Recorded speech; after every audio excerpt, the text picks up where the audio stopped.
Crunch. I say this, and you know what I'm immediately gonna have to do? I'm gonna broke again. Well, it didn't auto update my title cards. I'm gonna go, which is it's been doing that thing where here lately it has been auto updating everything because Streamlabs did a big patch, and I think some of the stuff got fixed on it, but it's not auto updating right now. So boom, because it is not. Hello everybody, welcome to Dungeons the Mad Mage, not session 15 but session 16. Which it should display correctly now. 16 sessions to level. Oh man, and we're still haven't leveled. Yeah, Backblaze, baby. Look, technically, you hey guys, everybody else should know that this session is sponsored by Backblaze. No, no, it's not at all.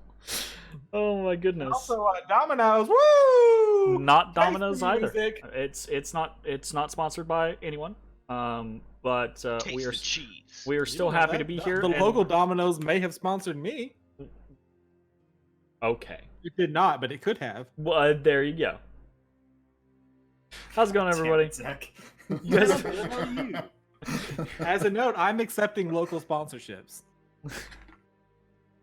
Please, someone sponsor. How is someone going to reach out to you for a would appreciate sponsorship when nobody knows where you are? Yeah, I mean, if only we had a Twitter handle that they could reach out to Zach. Austin Greater Area. Get me your up at own ZD Twitter Hughes. handle so they can reach you there.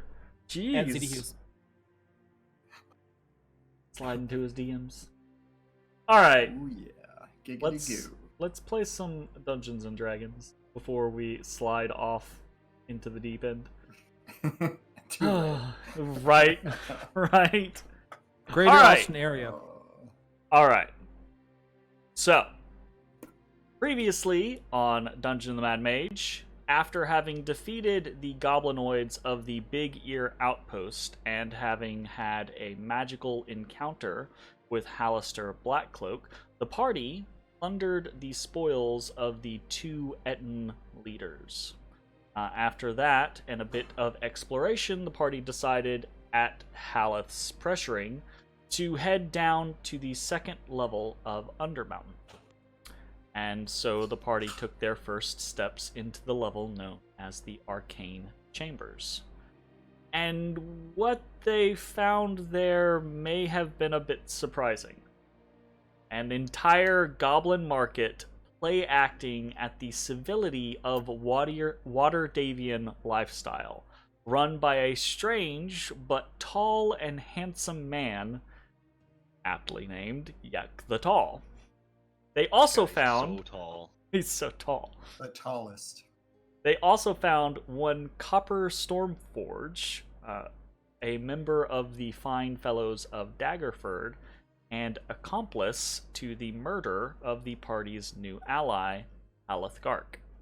Realizing the situation they were in was quickly taking a turn south, the party used flattery and misdirection to convince Yek into auctioning copper to the highest bidder.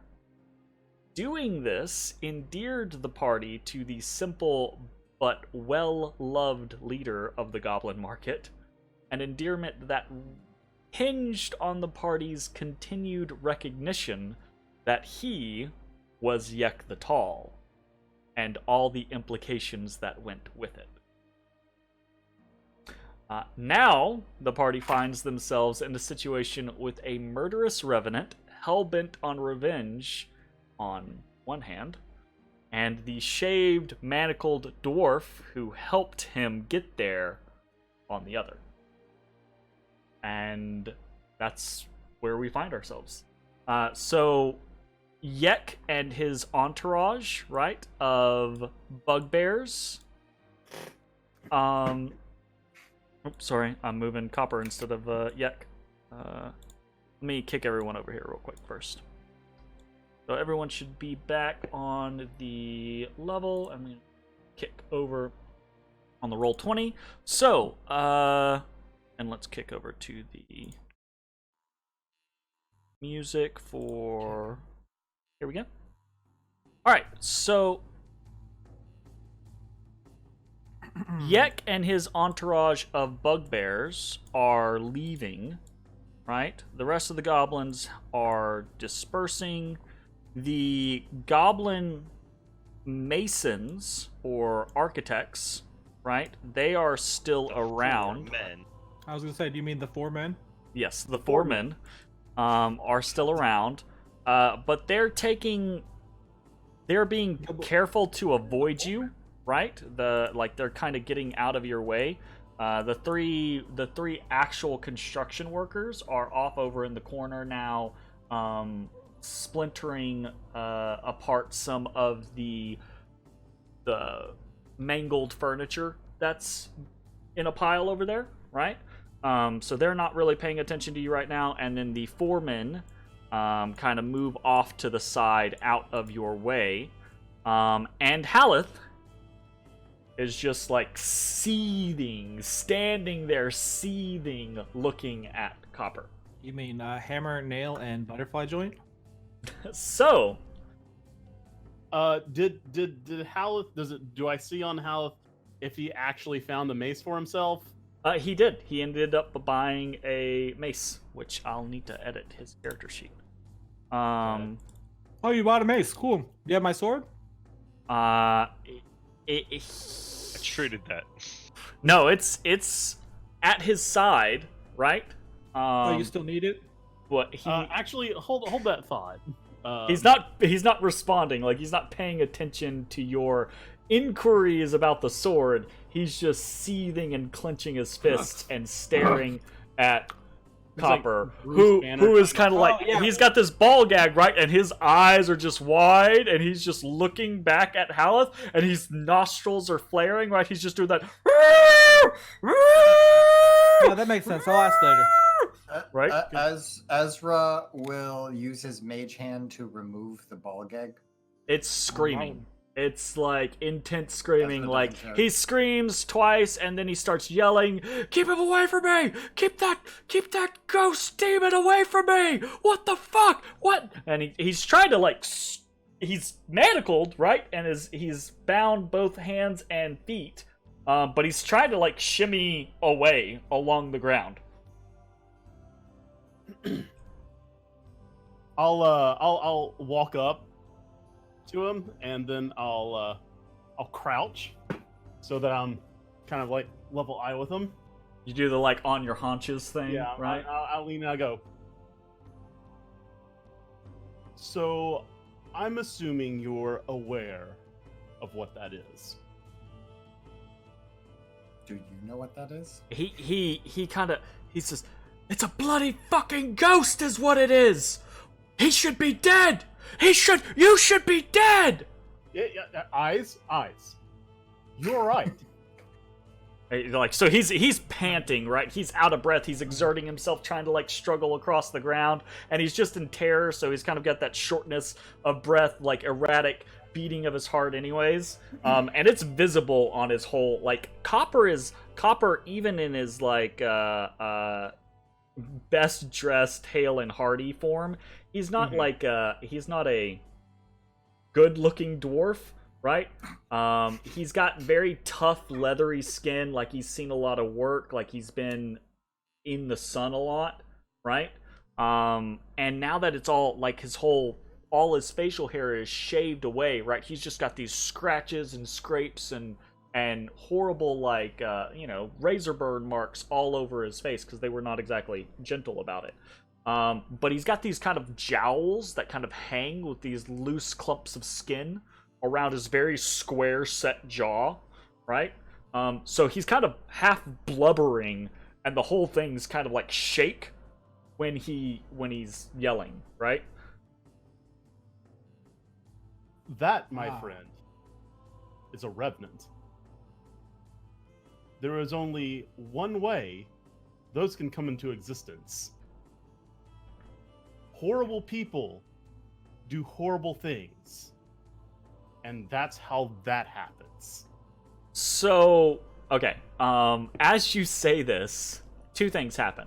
One, Copper, realizing that you're not there to aid him, right? The words you're saying are are accusatory words. Oh yeah. And Yeah, he doesn't like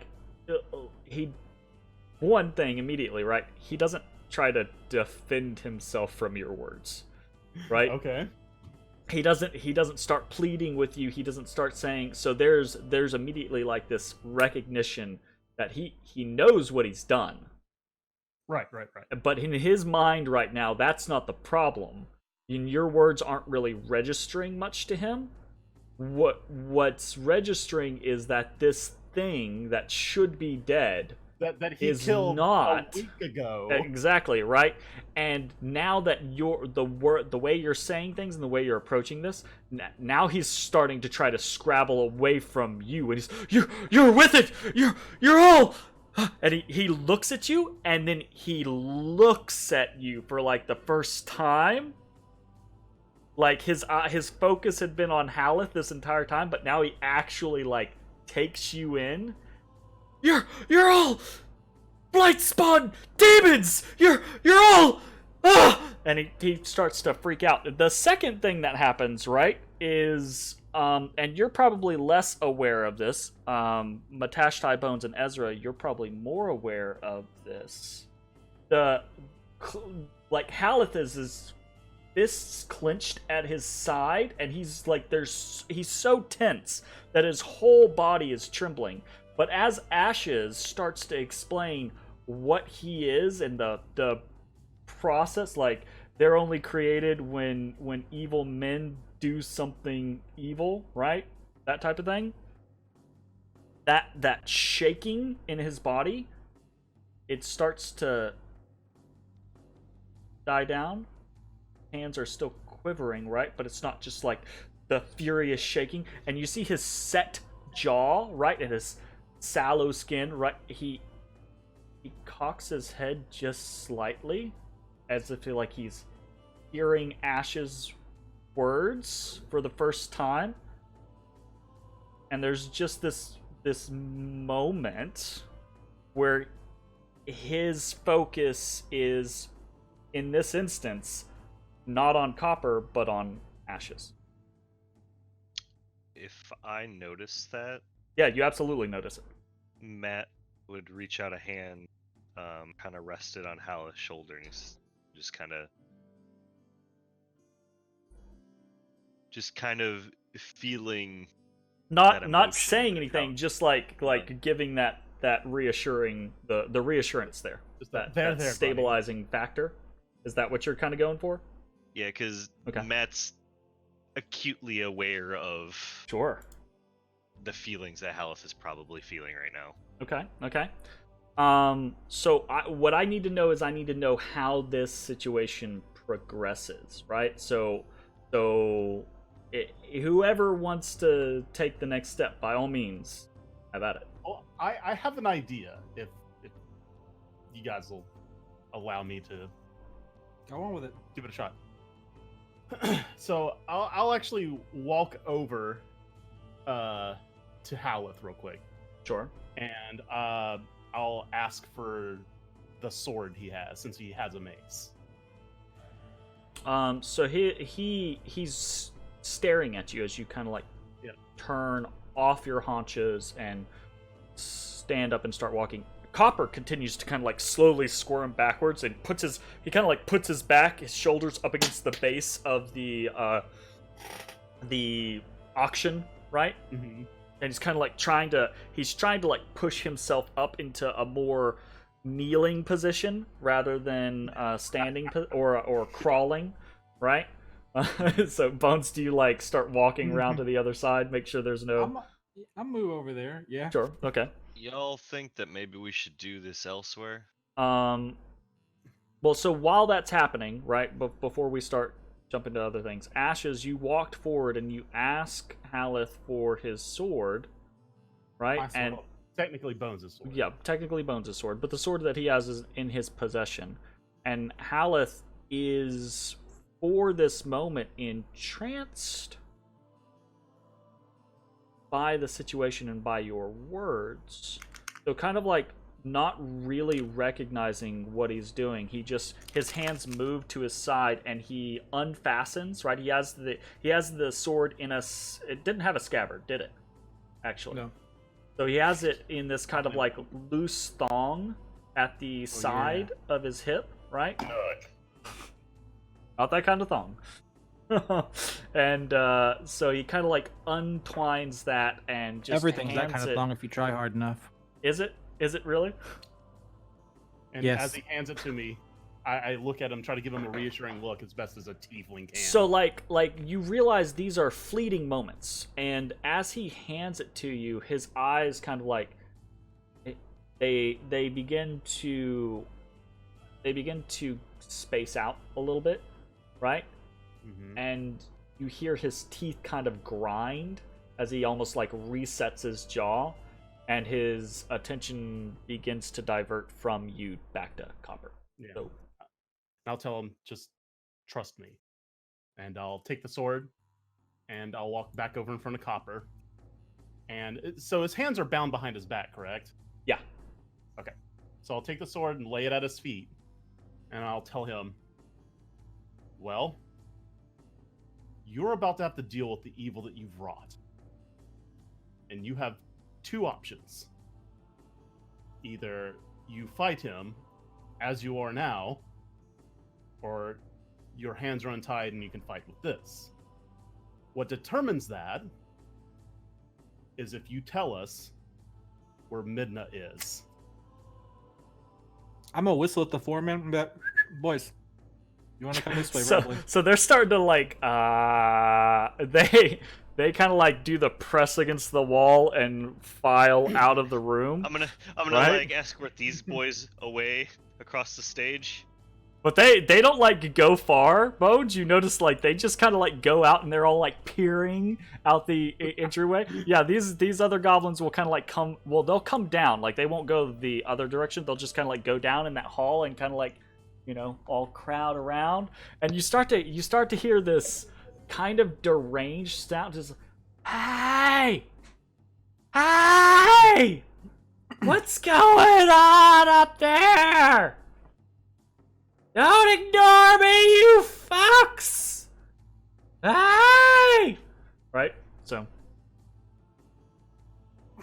What? Meanwhile, sorry. Is it coming from this room? Yeah, it's coming from the southern room, the place where you guys had seen, like, the meat hooks and chains. Right? Oh, good. So, meanwhile, so you kind of thrown this to Copper, this break my scenario, phone. and Haloth, he doesn't move to object. He doesn't do I hope anything. he realizes I am really trying to help him out. He here. doesn't do anything to try to stop this situation, right?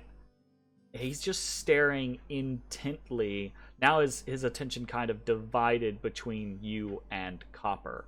And Copper is just staring at you with these crazy eyes. Crazy. Crazy eyes. Roll an insight check for me. Insight. Yeah. I'm good at the insight. Indeed. I'm all right at the insight. So this entire time, Copper has been reacting in fear and just terror, right? On survival instinct. And in this moment, there's you see something shift in his eyes. And that fear is still there, but it's not the same thing, right? Like, previously, his concern had been his life. That doesn't seem to be his concern now. And he looks up at you and he says, it's still quivering, right? Still washed with anxiety. But he says, he says, "Don't know where she is. Her and Rex wouldn't come into the market. Said I was a fool. They were right. I know they were heading southeast. The stairs leading down. All I know. They could be anywhere on this level, as far as I'm concerned. Been days. Or maybe the next level. Or hell, maybe they've gone back to Waterdeep. The God's honest truth. All right, can I insight check that? You don't need to. He's not Okay. lying Oh to yeah, you. I guess that's what that was. Yeah. Okay. Cool. And I'll look at him and say, "A deal's a deal." I'll look at the Haloth and nod. Haloth stands there, right? Still, like, his body tenses ever so slightly, and he kind of like his shoulders go forward, and his stance gets a little lower, right? Almost like he's a little more ready to spring into action, but he doesn't draw his mace. He doesn't do anything other than this slight shift in stance. I'll reach around Copper where his bindings are. Okay. And as I go to cut them loose, I'll say, "In this fight, either you will end the evil that you've created, or you will be destroyed by it. Either way, one less creature will exist after this." And then I'll cut his bindings. So there's this moment, right? Like, you cut the bindings and step back, and Haloth doesn't spring into action. And Copper sees this, so he kind of like takes a moment and like rubs his wrists. You see they're torn, right? They are horribly chafed. There's deep cuts all over his wrists for like 2 or 3 inches up and down his wrist as this kind of like loose binding you'd been trying to like get out of it to no avail. And he looks at you. Just kind of nods at you.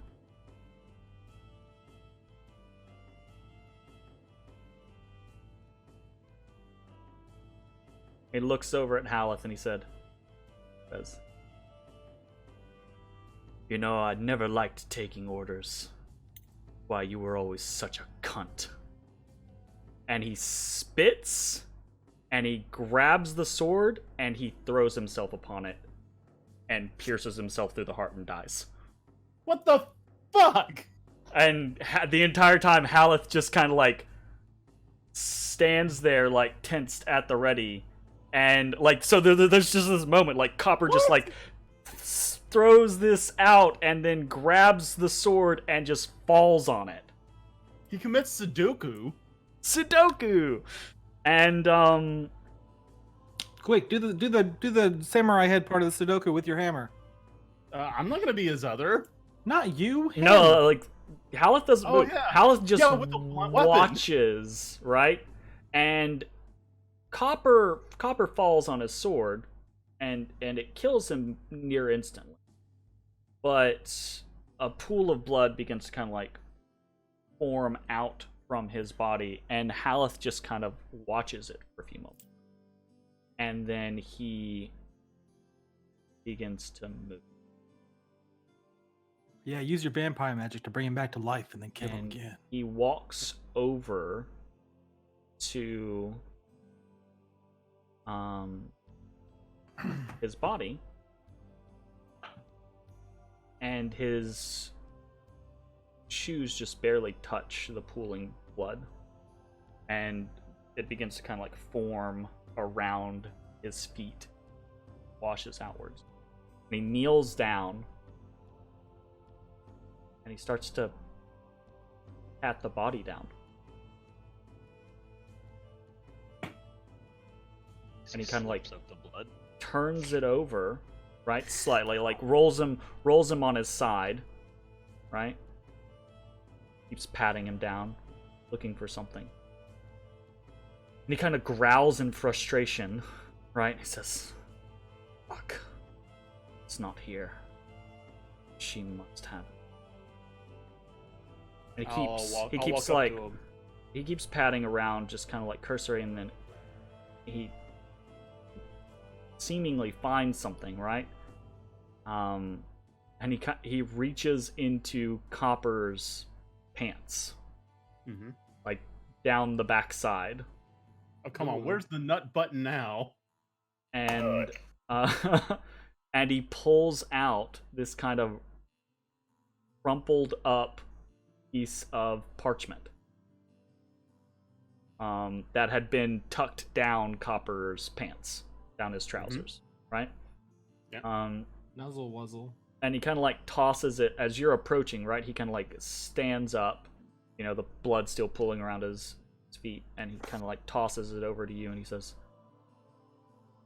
"The map of level 3. Copper still had it on him." Thank you. This is very useful. He looks at you all and he says,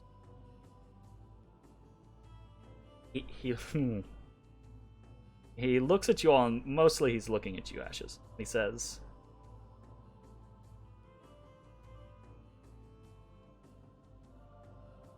"I don't want to know more about this."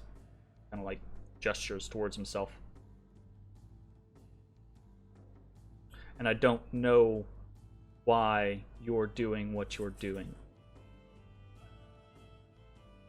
But I understand that your inclination is help me rather than him. So I will do my best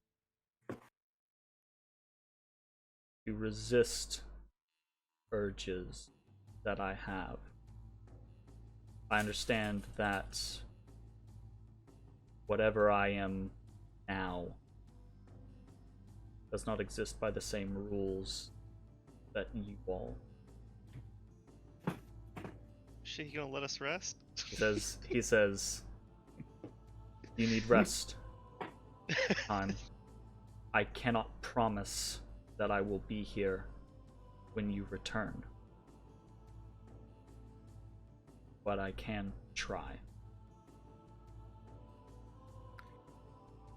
I understand, and I appreciate this.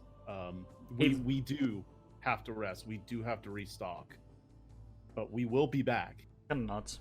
Because I know you will. And if I'm you're just not here- sure that I will be here. Yeah, if you are though, we'll see this out. He kind of like he looks at Copper's body just pooling in blood, and he says, I don't feel satisfied. I mean, to be honest, I wouldn't have been either. This is not the outcome I was expecting. But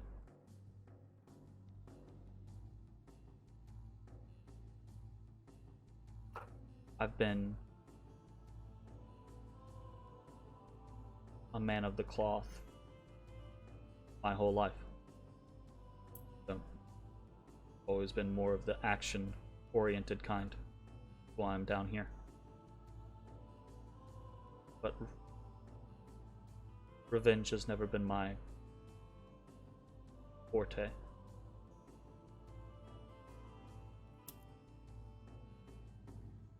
This is not as satisfying as I had thought it might be. But something about what I am now is very happy.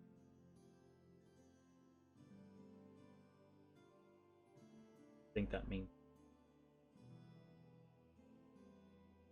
Yeah.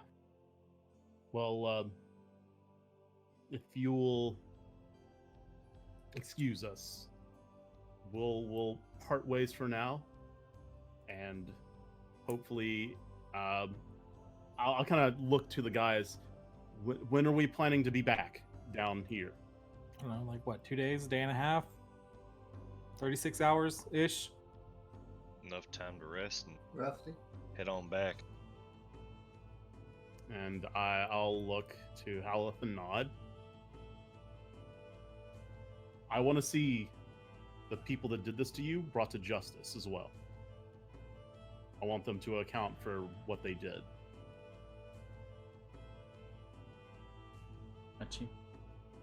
Kind of like he kind of like he hears you, right? But he's kind of half in his own world at the moment. But he does it in such a manner of like you don't get the impression that he doubts you. Well, I guess hang out here if you can. Try not to fuck with the goblins too much, or especially that Yek guy. Good He says, "I think I might get off the path." Well, then, if that's the case, friend, we'll see you in about a day and a half.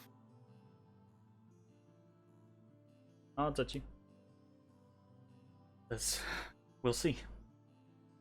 I give him a few pats on the shoulder. Okay. And I look to everybody and gesture to Mosey.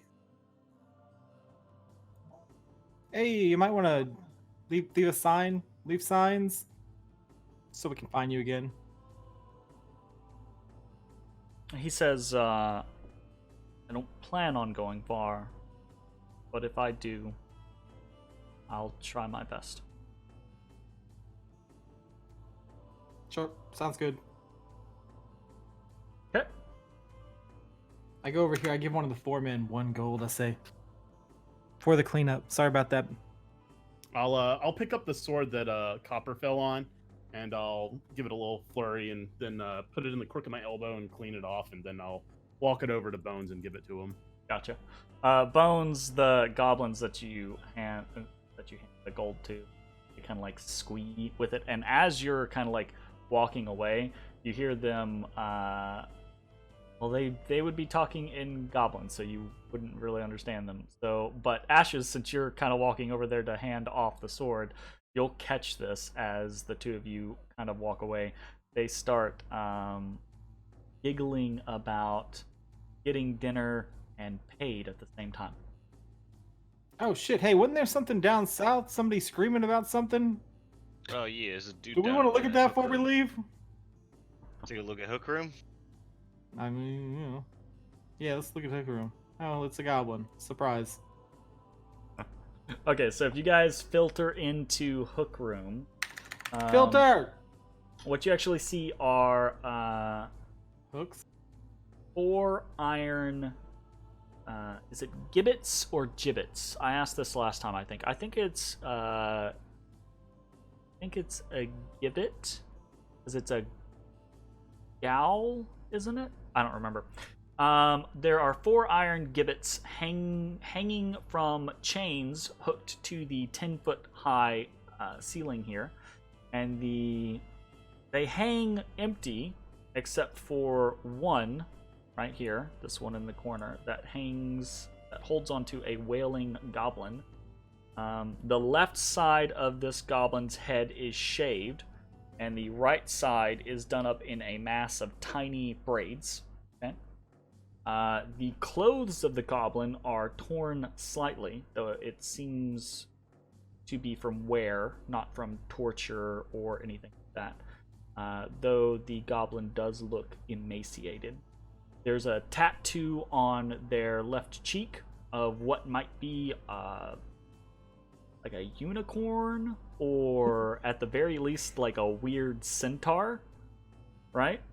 And as soon as you come into the room, right, this goblin has kind of been wailing this entire time, right? In different pitches, different loudnesses, right? Different volumes. And as soon as you come into the room, suddenly there's like that surge of energy, and the goblin is just like, "Oh! Great strangers! Slayer of goblin kind! Masters of the world, you have done well to defeat the goblins here and rescue poor Glom. I am truly thankful of your duties. And then you hear from outside, right? We're not dead, Glom! Shut up! As one of the foremen yells out as they kind of come back in, right? Hey, what's his deal? I address to the foreman. The foreman goes, oh, Glom? Yeah. She's a troublemaker. Always stealing, shirking her duties, never doing what she's told. Not kneeling before Yek the Tall. Yeah, fuck that guy, he sucks! And she just waves. I mean, really, she's strung up there like every other month. Just kind of the way of things. Huh. Yeah, right then. What's in here? It's a Just door. wiggle the door. It's a door. It's open. Or I mean, it's not open, but it opens freely. Do you have to like ram yourself against the door repeatedly? Unless it smells like shit, yes. If it smells strongly of shit, then no, I do not. You wait for me to open it, because Okay. as you crack the door open, on the other side is the goblin market. Oh, okay. Well, I close it then. I don't care. Okay. I let everyone else deal with the fucking unicorns. So yeah, the Glom is just like, no, don't go, no, you must save me from these wretches, deliver me from their great evil, oh divine smiters, oh holy ones, Oh, what? Deliver? please, I'm so hungry. What do you do for us? What do you do for me? I can, what do you want? I don't know. What can you do? I can tell you great secrets. I can give you information or guidance. I know Sure. X secret. Yeah, sure. Yeah. You any good at carving bones? You any good at carving things? Carve. Mm-hmm. I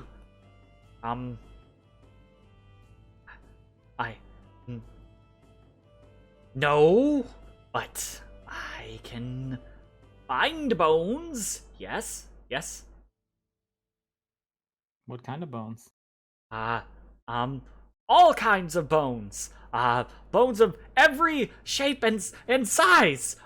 Small bones, tall bones, ever so tall bones. Yes. Sure. You know about the floor? You know stuff that goes on down here? Oh, many things. Yes, many insights into the darkness. I see.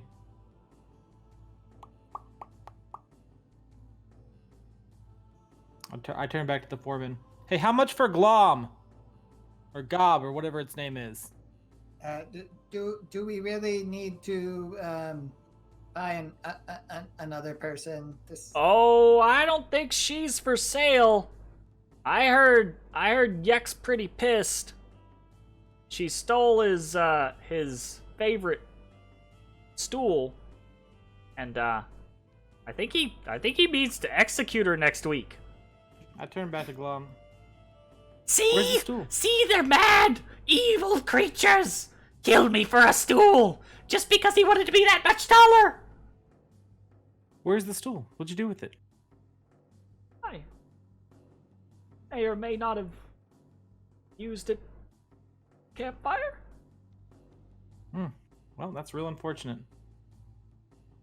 You see this, like, yeah, look on Glom's face for a second.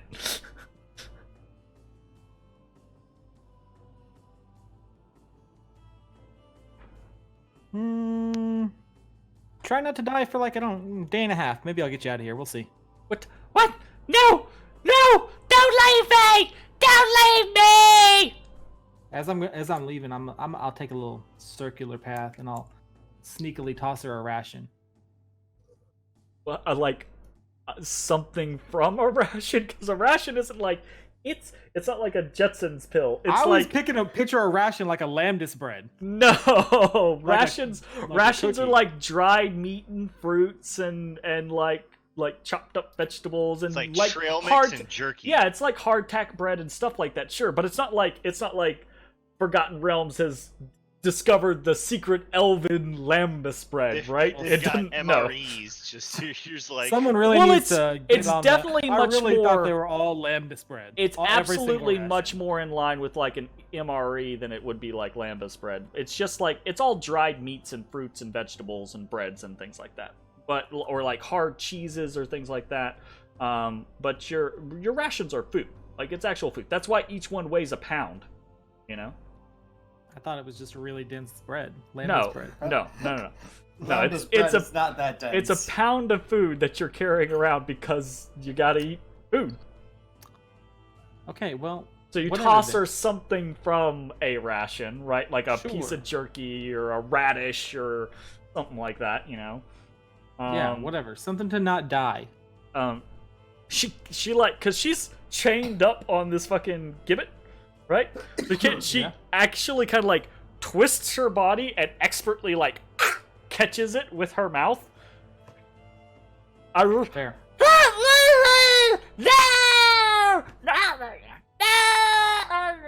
I leave her.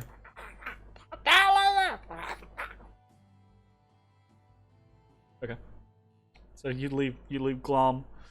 And Haloth at this point, right, has already kind of like exited southwards. All right, bye. Well, as you guys begin to leave, right, he hasn't just disappeared into thin air. He's just out in the main hallway, kind of like thinking to himself and trying to figure out what he plans on doing.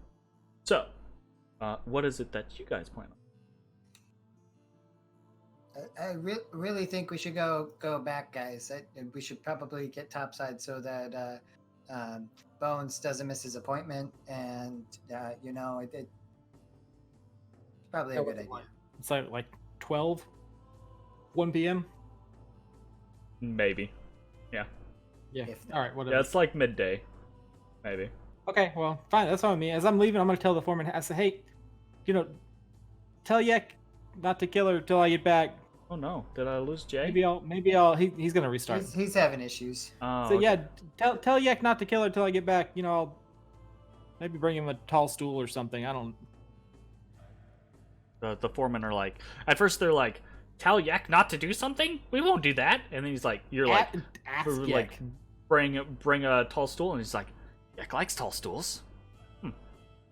And you see that like they're goblins, so their devious little minds are immediately like, how can they twist this to this?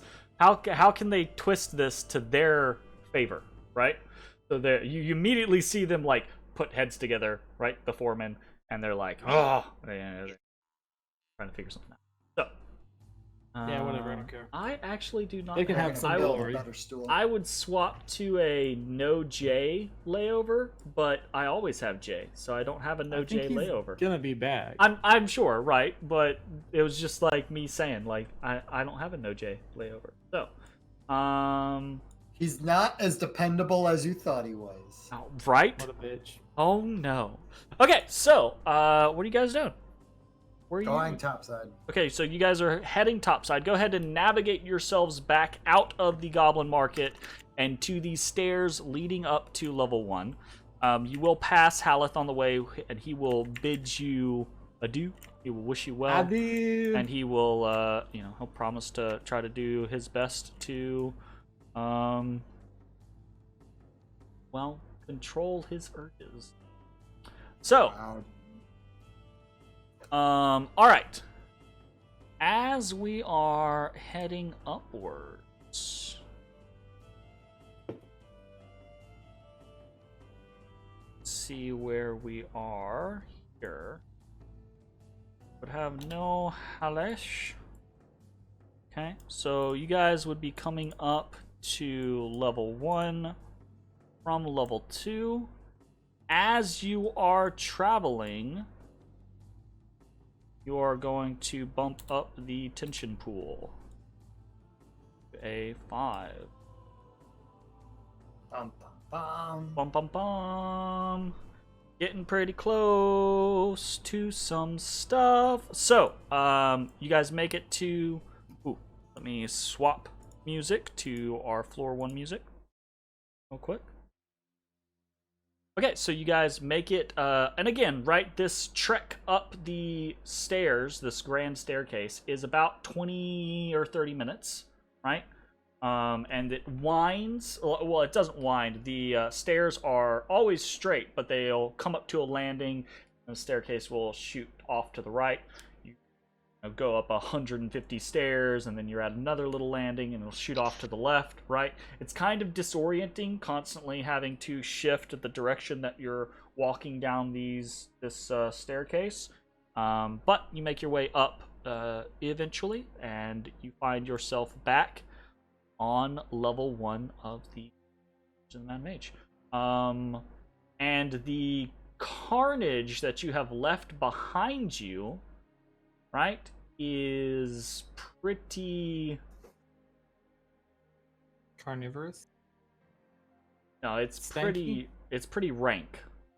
The number of bodies that you guys have left behind, right, and the blood and guts and everything that's involved in the nastiness of dying is just...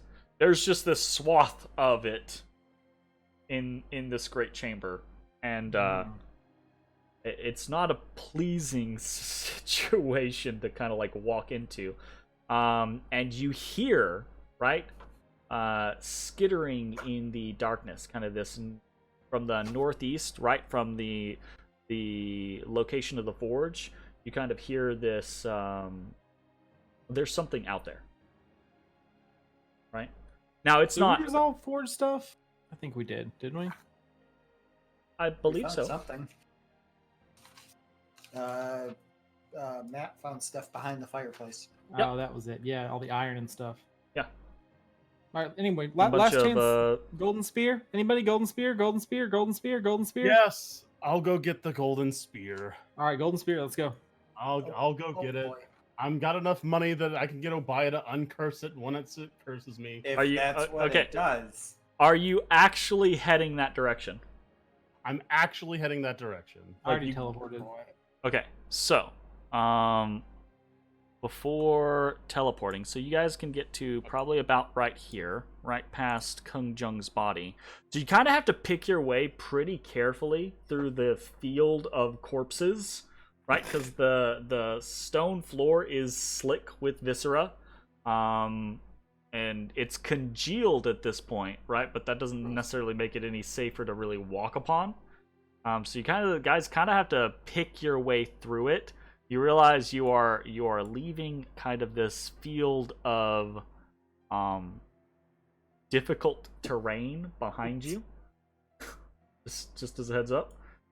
Wonder if Artor's going to be happy about this. But here's the thing, right? As you The guys news will come through now and then, eventually. as you guys head up this way, you hear that skittering, right? You guys aren't being quiet about anything, but you hear that Really? skittering. I mean, I'm always quiet, but I'm not trying. You are always quiet. Because you're a kitty cat, but everyone else around you is not necessarily always quiet. So you hear that skittering kind of like disappearing into the darkness to the right, like it noticed you coming, and it is using discretion as the better part. So as you guys kind of like head into this situation, you do see, right, these kind of like big tracks. I say tracks. It's less a track, and like it's not footprints. It's just that splotch. It's just a smear, like this trail of blood and gore, kind of, going this way. Going into the hall where the statue and the golden spear are, and it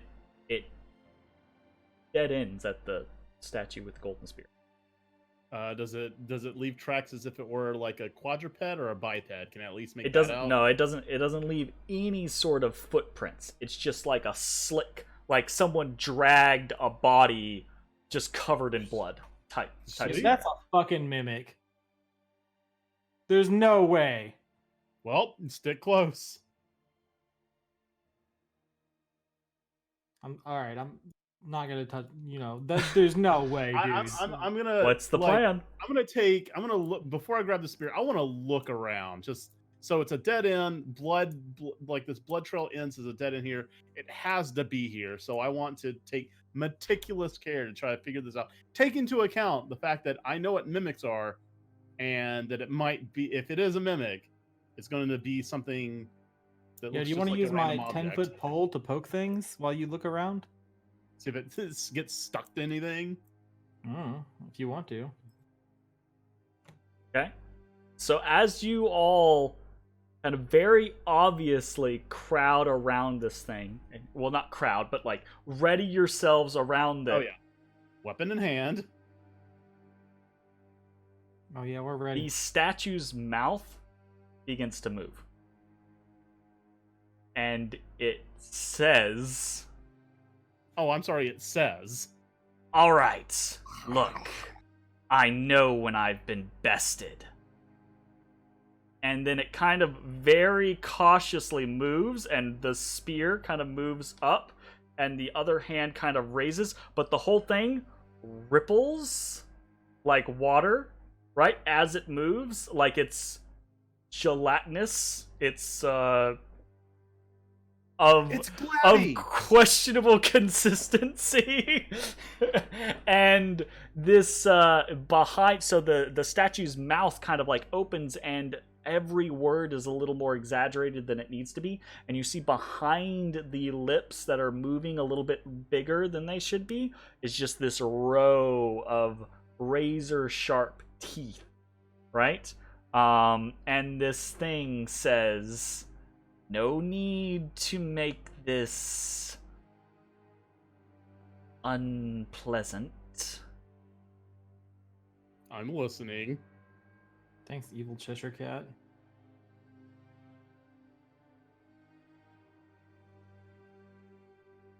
Well, see, you have seen through my little ruse. Belarus. Look, I have a good thing going here. Had a good thing going here before slaughter outside. The goblin here. A little brawler there. Easy, pleasant.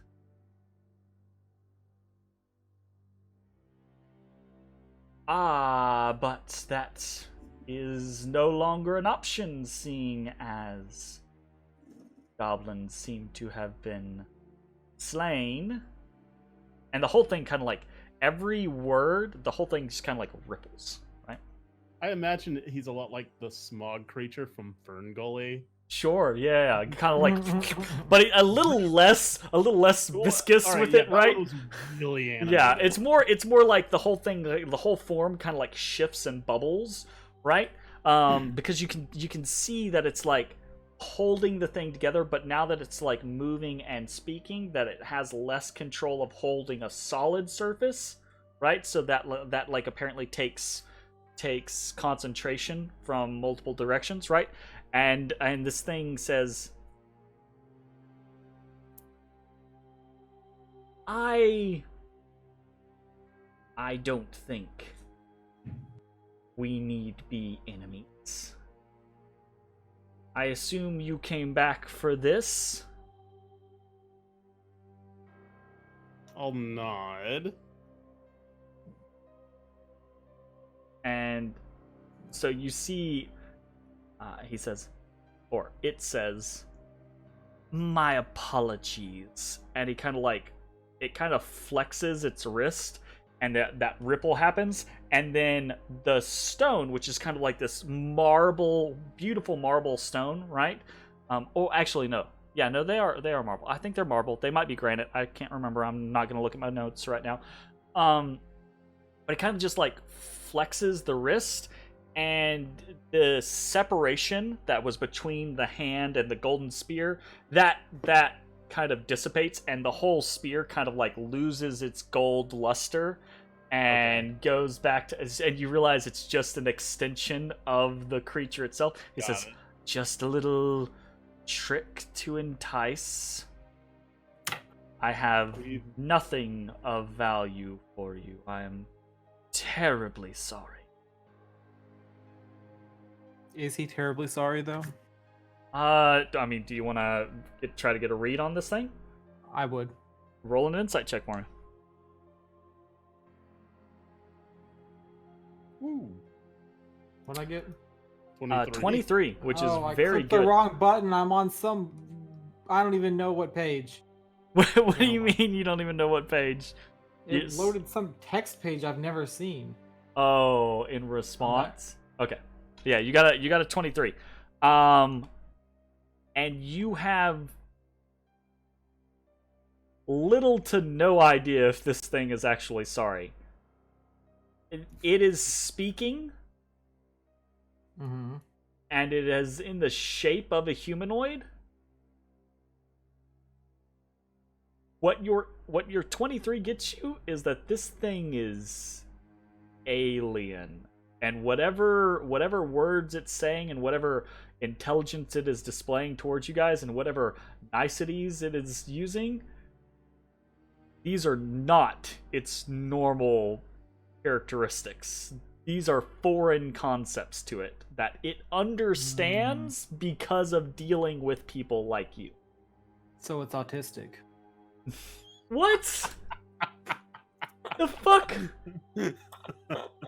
Jay gets it.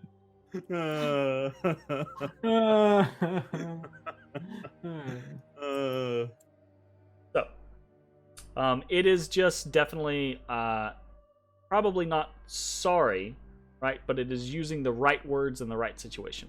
To try to not get in trouble. Basically. Not to say they couldn't whoop our ass, but it's clear it doesn't want to fight. Yeah, it definitely seems like a scenario of like, it's not cowering before you, but it definitely seems like it doesn't favor fighting you guys, so it's trying to talk its way out of a situation. Yeah. I mean, Well, good enough for me. Hey, why don't you hold this chamber for us? You can have free reign as long as we get to come through here. It says, "I fear my time here is short. My food supply has run low, so I must find greener pastures," as it. I think, yeah, actually, we were kind of warned about the whole power vacuum thing. This might be one of the effects. Yeah, power vacuum. Stuff will be back here soon. It'll be fine. So the thing kind of says, "Yes, but goblins were stupid, weak, and prone to making poor decisions. Other things might." And he kind of like it looks at you guys, right? It looks at you like, and it says other things might not be. So I think it's very apparent that neither of us want trouble. So I believe we would be well off to turn a blind eye to each other if that's your inclination as well. Says yes. sound most agreeable. Question though. You're a very curious being. What are you? There's kind of this ripple. Roll a charisma check. Charisma. Charisma. It is. God. That was pretty bad. Yeah, it's terrible. So, That was it a kind save, of too. well, yeah. Oh, that was a save. That wasn't a roll. Well, I mean, it's the same. It would've Yeah, been it the same number. kind of irrelevant. Yeah. That bad of a roll is not gonna matter. So this thing kind of like looks at you and it says, "I am what I am." Kind of ripples for a second, and it kind of like it changes a little bit in front of you, and it says, "I am what I need to be." Fair enough. Well, unless there is anything else that we need to discuss, I think we should be on our way. I agree. Kill.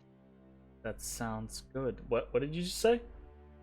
I said, how many adventures? You're breaking Oh, up, Mitch. how many adventurers have you killed? It says, "Oh, I don't know that I've killed much of anything that wasn't a goblin. Quite some time."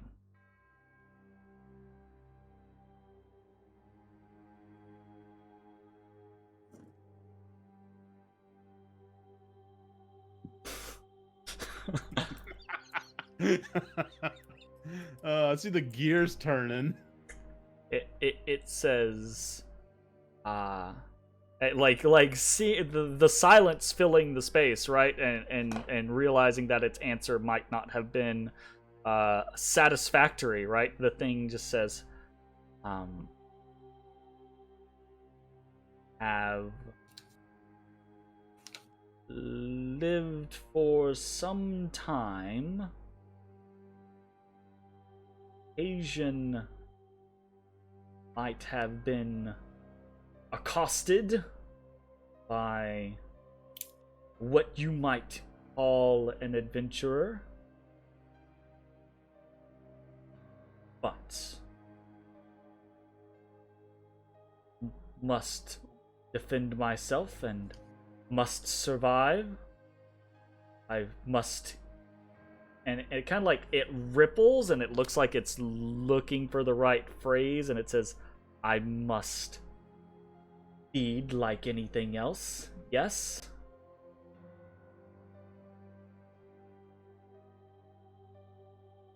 You realize, like, this thing is good at talking, but again, right, it is foreign in the concepts and the morality that it has. You're muted. Or I'm if not you're muted. or I'm if you're not quiet. muted, fine, you're quiet. I don't like it. Okay. But I'm not gonna just hit it. Okay. It seems we are at an impasse, good sir. Well, it doesn't say that. It's like very cautiously airing the room and trying to like sense the situation. Because like at first it thought, okay, fine, but now Matashtai is being all probing about everything, and so now its hackles are kind of like back up, you know?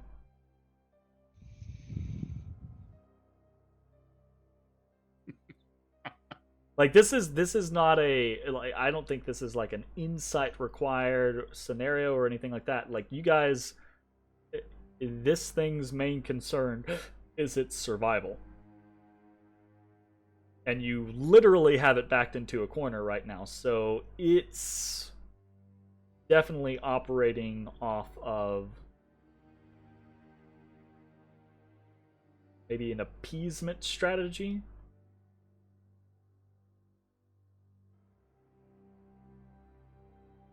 Out of character. If you go in, I'll go in too.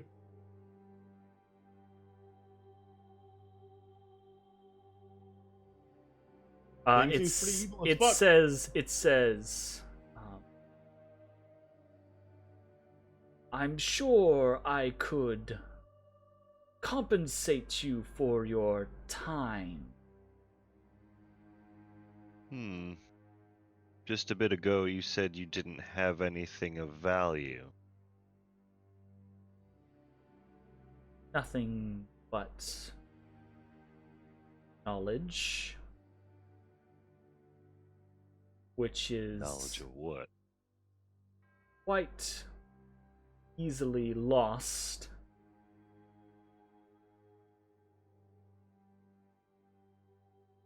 You got knowledge of what? I have roamed these halls for many years.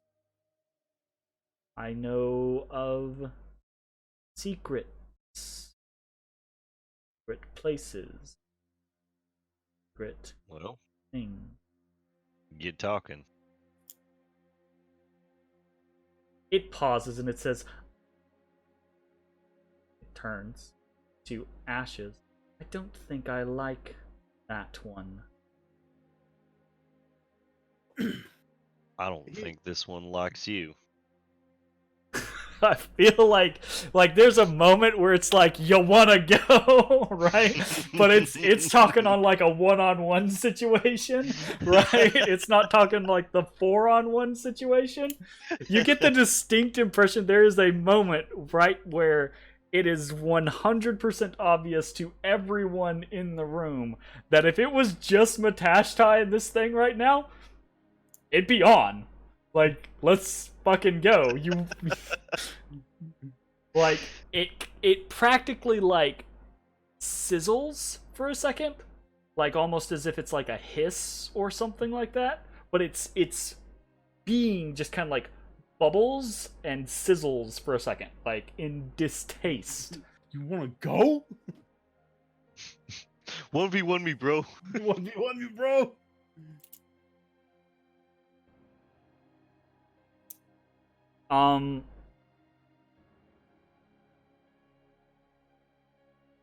Oh, what would he say? So it, I don't have to keep. He is a he. His name is Yasna. But he will say.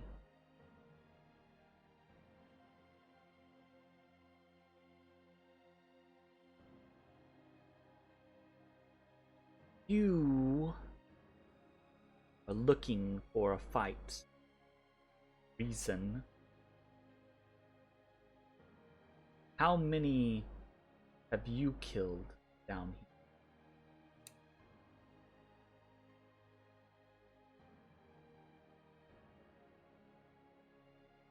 Flectin' ain't gonna do nothing for you. There's like, how many goblins? So many goblins. So many goblins. So many goblins. And it says,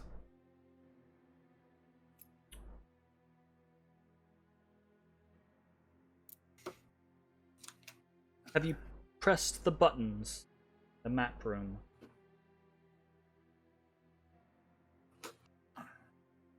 Yeah. Push the buttons. Didn't seem to do anything. Right? Good stuff. Did stuff? Yeah. It spoke. That's right. It says, have you found the other realm?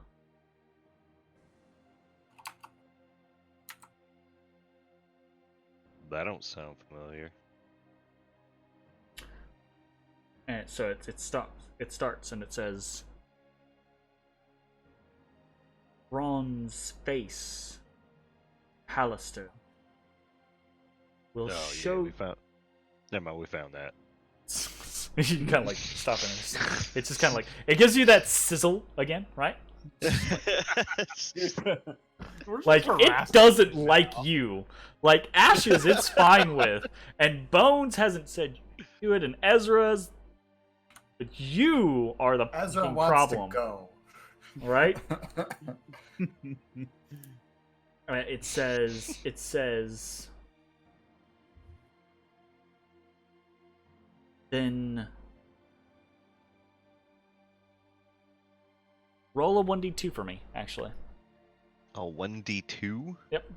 I just need Flip a a coin? 50-50 decision on what piece of information it tries next. Okay. Oh, So 1! It says, then what about the mirror gate? The... Yep. Wait. No, we know about the mirror. Tell me how it works as a gate. And it stops. Then let's make a deal. Wait, just to be clear, we don't know how the mirror works, right? We found the mirror, but No, we didn't we figure out how definitely it found works. it, and I am absolutely dead set on the fact it's a teleportation mirror that we're gonna find the other one later on. But we can get that confirmed or denied here. Yeah, that Okay. sounds good. I'm down. I give you this information. Allow me to walk away peacefully. And you guys fuck right off. Can you actually walk? There's this. There's not like the sound, right, where you would expect the statue moves, right, and this is and me a leg shouting moves down the hallway because I'm just a leg barely moves disturbed. forward one step, not like threatening or in a hostile manner, and it's more like a half step. But yeah, like a leg just kind of like moves forward to take a step. Absolutely, this thing can. This thing okay. can I move. just wanted to confirm it was an interesting turn of phrase. And it can move. It can move in the form that it is in. Continue. It says,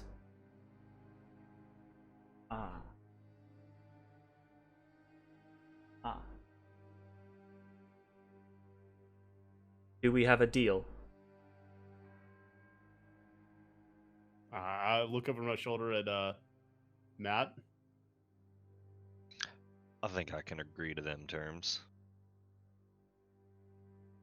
I didn't ask what you think.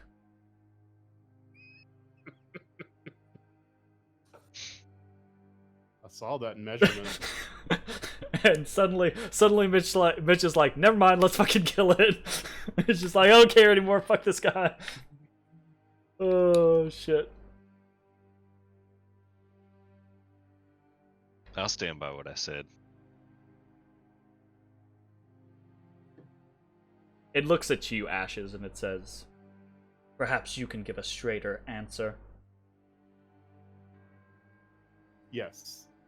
I am perfectly fine with leaving you be. And I will do my best to convince my allies to do likewise. That's a less straight answer than mine was. Both of you guys are giving pretty shady answers. Shit. Look, I can't make my allies do something they don't want to do. I mean, like, that's can- literally the best I could possibly do. You can let them die for their hubris.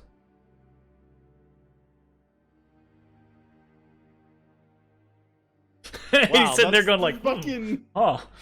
I was like, yeah, I guess that's an option. It says, fine. The magic wand gate. Quite simple compared to many of the other gates. All it needs to activate, be touched. The wand that has at least some power remaining. Any wand? Any.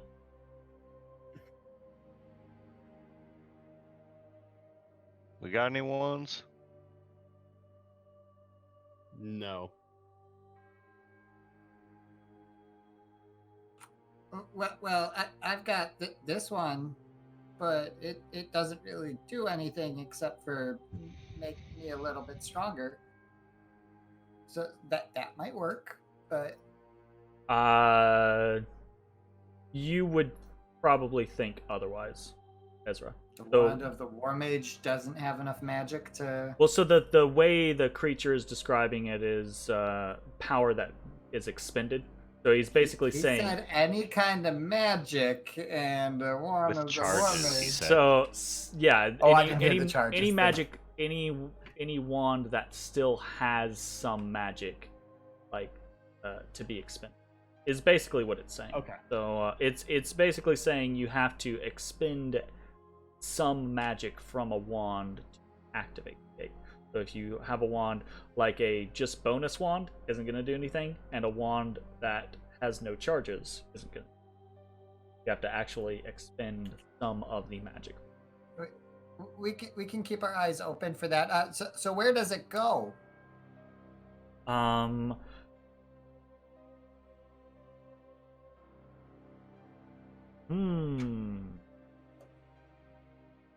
Roll me a 1d100.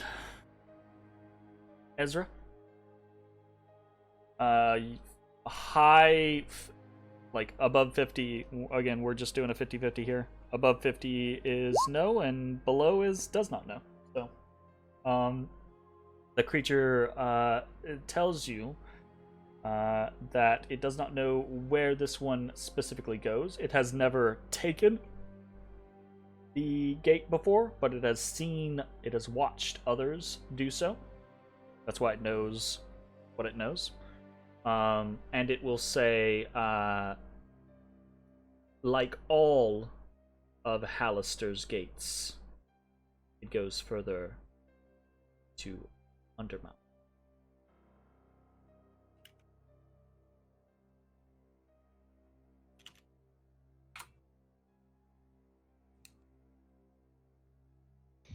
Well, I think that concludes our business. I'm assuming that is sufficient, Matt? Mm-hmm. Did this creature share his name with us, or did you just tell us as out of character? I just told you out of character, but Okay, if that's you fine. I mean you could always ask. I didn't ask. Nah, I didn't ask. Okay. Then I don't think We'll- any of you guys shared your names with it, so I mean, It's not I ex- was calling. yeah, Matashtai you have today. openly been communicating with each other, but you haven't been Yeah. like, "Hi, I'm so and so. It's nice to meet you." Yeah, I don't think that's this Mimic kind of man? scenario. Well, you know, maybe it would be if someone was a little less hostile.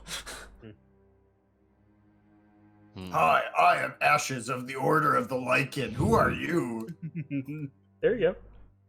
We'll make a lot of friends down here real quick. Up top, Right. buddy. Want to howl with me? Oh, giggity. All right, so this thing, right? It says, well, which of us leave? We can go first. Let's go, guys. We'll go. It kind of like it gives you that weird smile where the amount that it smiles is way more than the area of mouth that the statue has, and it has that again row of tiny razor sharp teeth. I walk by staring it down. I'll give it a curt bow and I'll bow to that piece of shit. As Matashtai sees the monster he may one day be. dun dun dun. No. The swath of bodies that you've left behind. No. And yet, Mm-mm. your mission is holy, though. You have a right, a justification, do you not? Nope. So, I don't justify the killing. It's all wrong. so you guys start heading back there before you scamper through the entirety of the dungeon. Okay. As you guys One, you guys are going the wrong direction. You're going the wrong direction. Stop moving. Jesus Christ. As you guys are going through the dungeon, you're all in like 50 different directions, by the way. Dude, when you said stop, I stopped. Thanks, Jay. I appreciate it. I did too. Uh-huh. So, traveling great distances, traveling back through everywhere, right? Means that I love it. I love it when that happens, because what happens if I pick you up and you input a move command and then I drop you, the move command goes through, so you go. It's fucking awesome. Anyways, as you guys travel great distances, covering spaces that you guys have already covered, that is going to increase the time on the tension pool. So, Okay. Time does is money. Time is money. click us up to dun, dun, dun. As you guys begin to, and now I get to control you because you guys don't know where things are going to happen. I do. No. So, as you guys are making your way through the light, I am always 10 feet away from ashes. when we get to a place, right, when stuff starts, Ashes we probably can still hasn't picked up on we that. can readjust locations if we need to. It's just way easier for me to move everyone as a square of 4 than it is to do anything else. So, as you guys are heading through the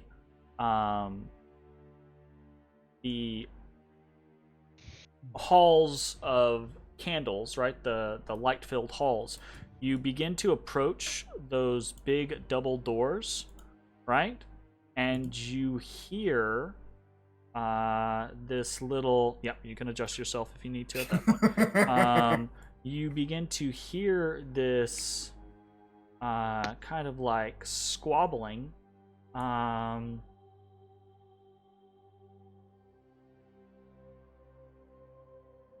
No, that's not.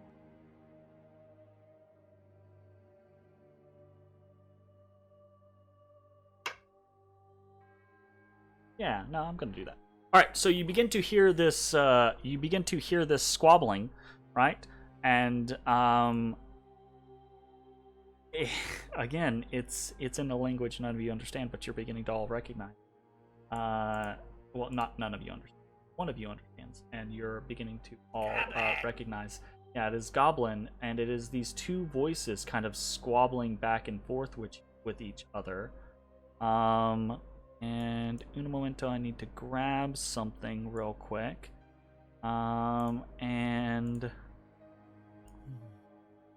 As Ezra hears this, he's actually going to use a bonus action real quick to change sorceress points into a spell slot. Gotcha. Sounds good. Because he is real low on spell slots. You hear, like, there's the scattering of debris, right? Like someone is digging, and then you hear a voice. Again, you guys just hear goblin squabbling. But Ashes, you hear one goblin kind of like hassling another goblin, saying, "Oh, come on! You dig like a wuss! Put your back into it!" And there's this little kick, and then this wail. It's just, "Did you just kick me? Are you kidding me right now? What is wrong with you? Why are you sitting up there? Get down here!"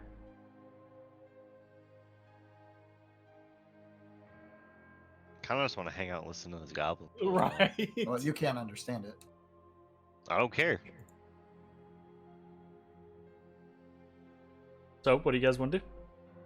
Is that the answer? We're just gonna sit. So, if that is the case, the conversation continues, right? You hear this kind of like rubble clattering across the ground, right? As there again is some sort of digging, and there's this clang, right? As if metal hits stone, and one of them says, Groin, what are you doing with that shovel? That's not how you use a shovel, Groin. And the other one yells back, Pebble, you are still sitting there doing absolutely nothing useful. Shut up! Get down here and help me!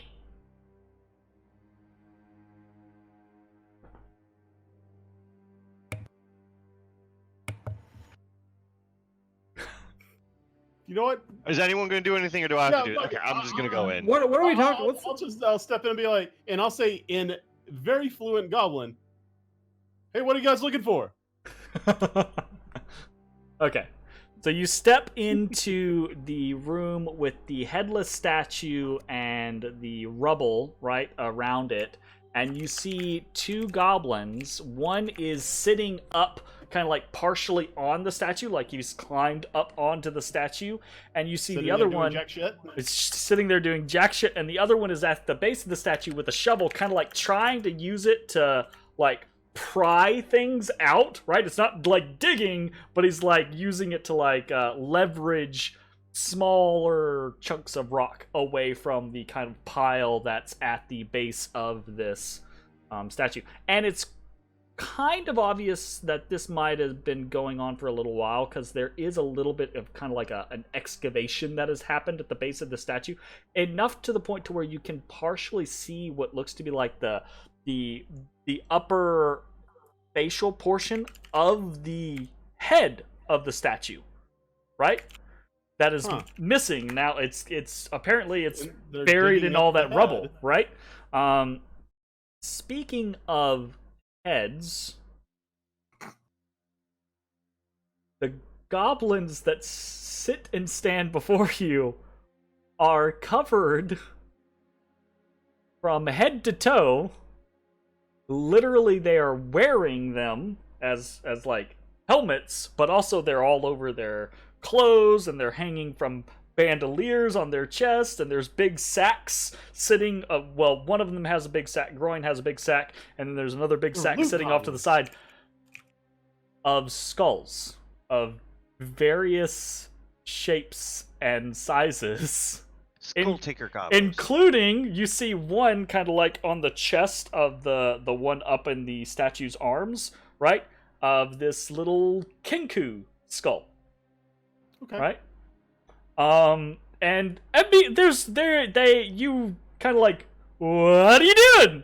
Right? Hey, guys! And they screech and scream, and the one in the arms like flails and tumbles, and there's this loud crack as he falls maybe like 2 or 3 feet onto a pile of stone, and then he wails for a second, and he gets up and he like looks down, he says, "Groin!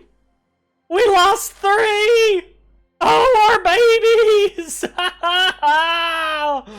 And Groin just like looks at me and says, "Shut up! Shut up!" Oh, sorry. That was not my intention. We were passing through. What you guys up to? So Groin, right, seems to be assessing the situation, and Pibble just kind of like wails, right? And then Groin goes,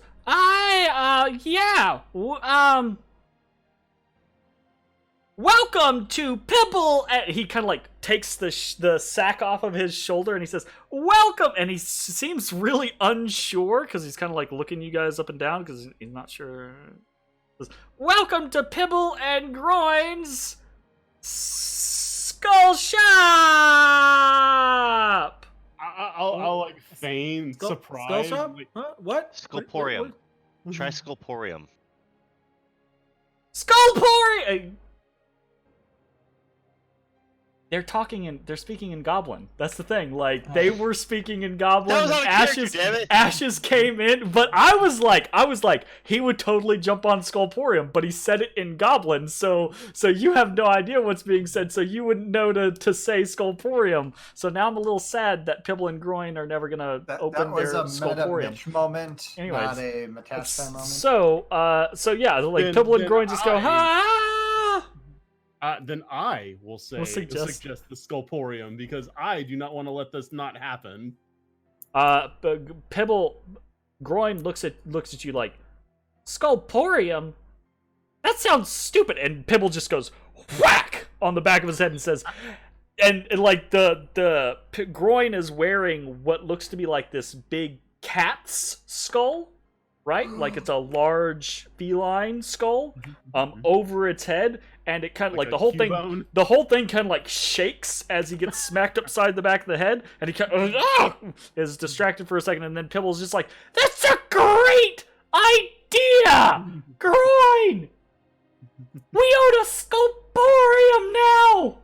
I'll swap back over to Common and look over to the party and tell them that they sell bones. And I look over at Bones. What? You sell bones? They sell bones. So they too will switch to undercommon, right? Again, kind of that none of you speak undercommon as far as I'm aware, but it is just this broken, bastardized version of common. So you miss every third word, but you can make your way through it, right? So they kind of like brokenly explain, not bones, just skulls, the best bone. I come over there. Yeah, you should sell more bones. More skulls. We can always do more skulls. Hey, kind of skulls do you have? Pibble? Huh? You have any non-humanoid skulls? Absolutely, they have non-humanoid skulls. They have What are they named? Pibbles and Bits? Pibble and Pibbles and- Groin. Oh, Groin. Okay, so I'm speaking to Groin. Yes.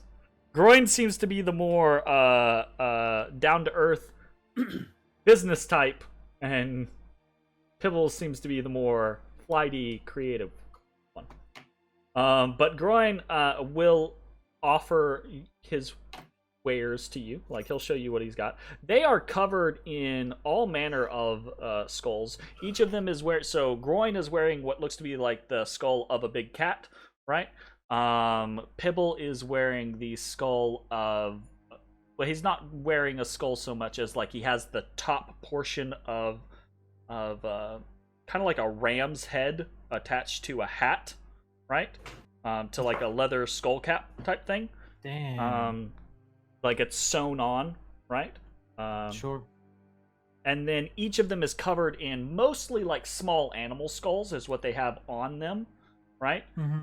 Like I said, there's that Kinku skull that Pibble's wearing, and each of them is wearing like a couple rat skulls and, you know, what looks to be like maybe a bat or a sturge, a couple of other, like a cat, dog, smaller creatures, right, all over their body. But in the bags are a bunch of different skulls. Many of those are humanoid, but some of them are not. Some of them are larger creatures. There is what looks to be like a full, well, I guess this depends on your definition of humanoid. There's a full minotaur skull in there. I'm interested in that. Yeah. Pretty fucking dope. There are a couple of what look to be like humanoid skulls, right? Like humans or elves or dwarves or gnomes or things like that. There are several what look to be like goblin skulls. Two bigger bugbear-looking skulls, right? They look bored into like a freaking brain eater was in them. No, actually, all of the skulls that they have seem to be in pretty pristine condition. Like they seem picky about what they take. Hey Bones, how come you don't wear a skull on your head? It's like a cool helmet thing like they do. I mean, you know, I have other bones. Sure. I mean, yeah, but like a ram head would be pretty cool. Yeah, but I don't ram things. Not yet. Not ever. One of Seems these like a missed skulls. opportunity. One of the skulls that probably stands out to you is in the second bag, and it's at the top of the second bag. And as Groin opens it and begins to show it off, you can almost instantly identify it as the oddly humanoid but feral and monstrous skull of a manticore. Okay, manticore. I don't have any manticore skulls. And it is missing, I believe, several fangs. I don't have any manticore fangs either. Do you not? It is still missing several fangs, but that may not have been your doing. Probably not.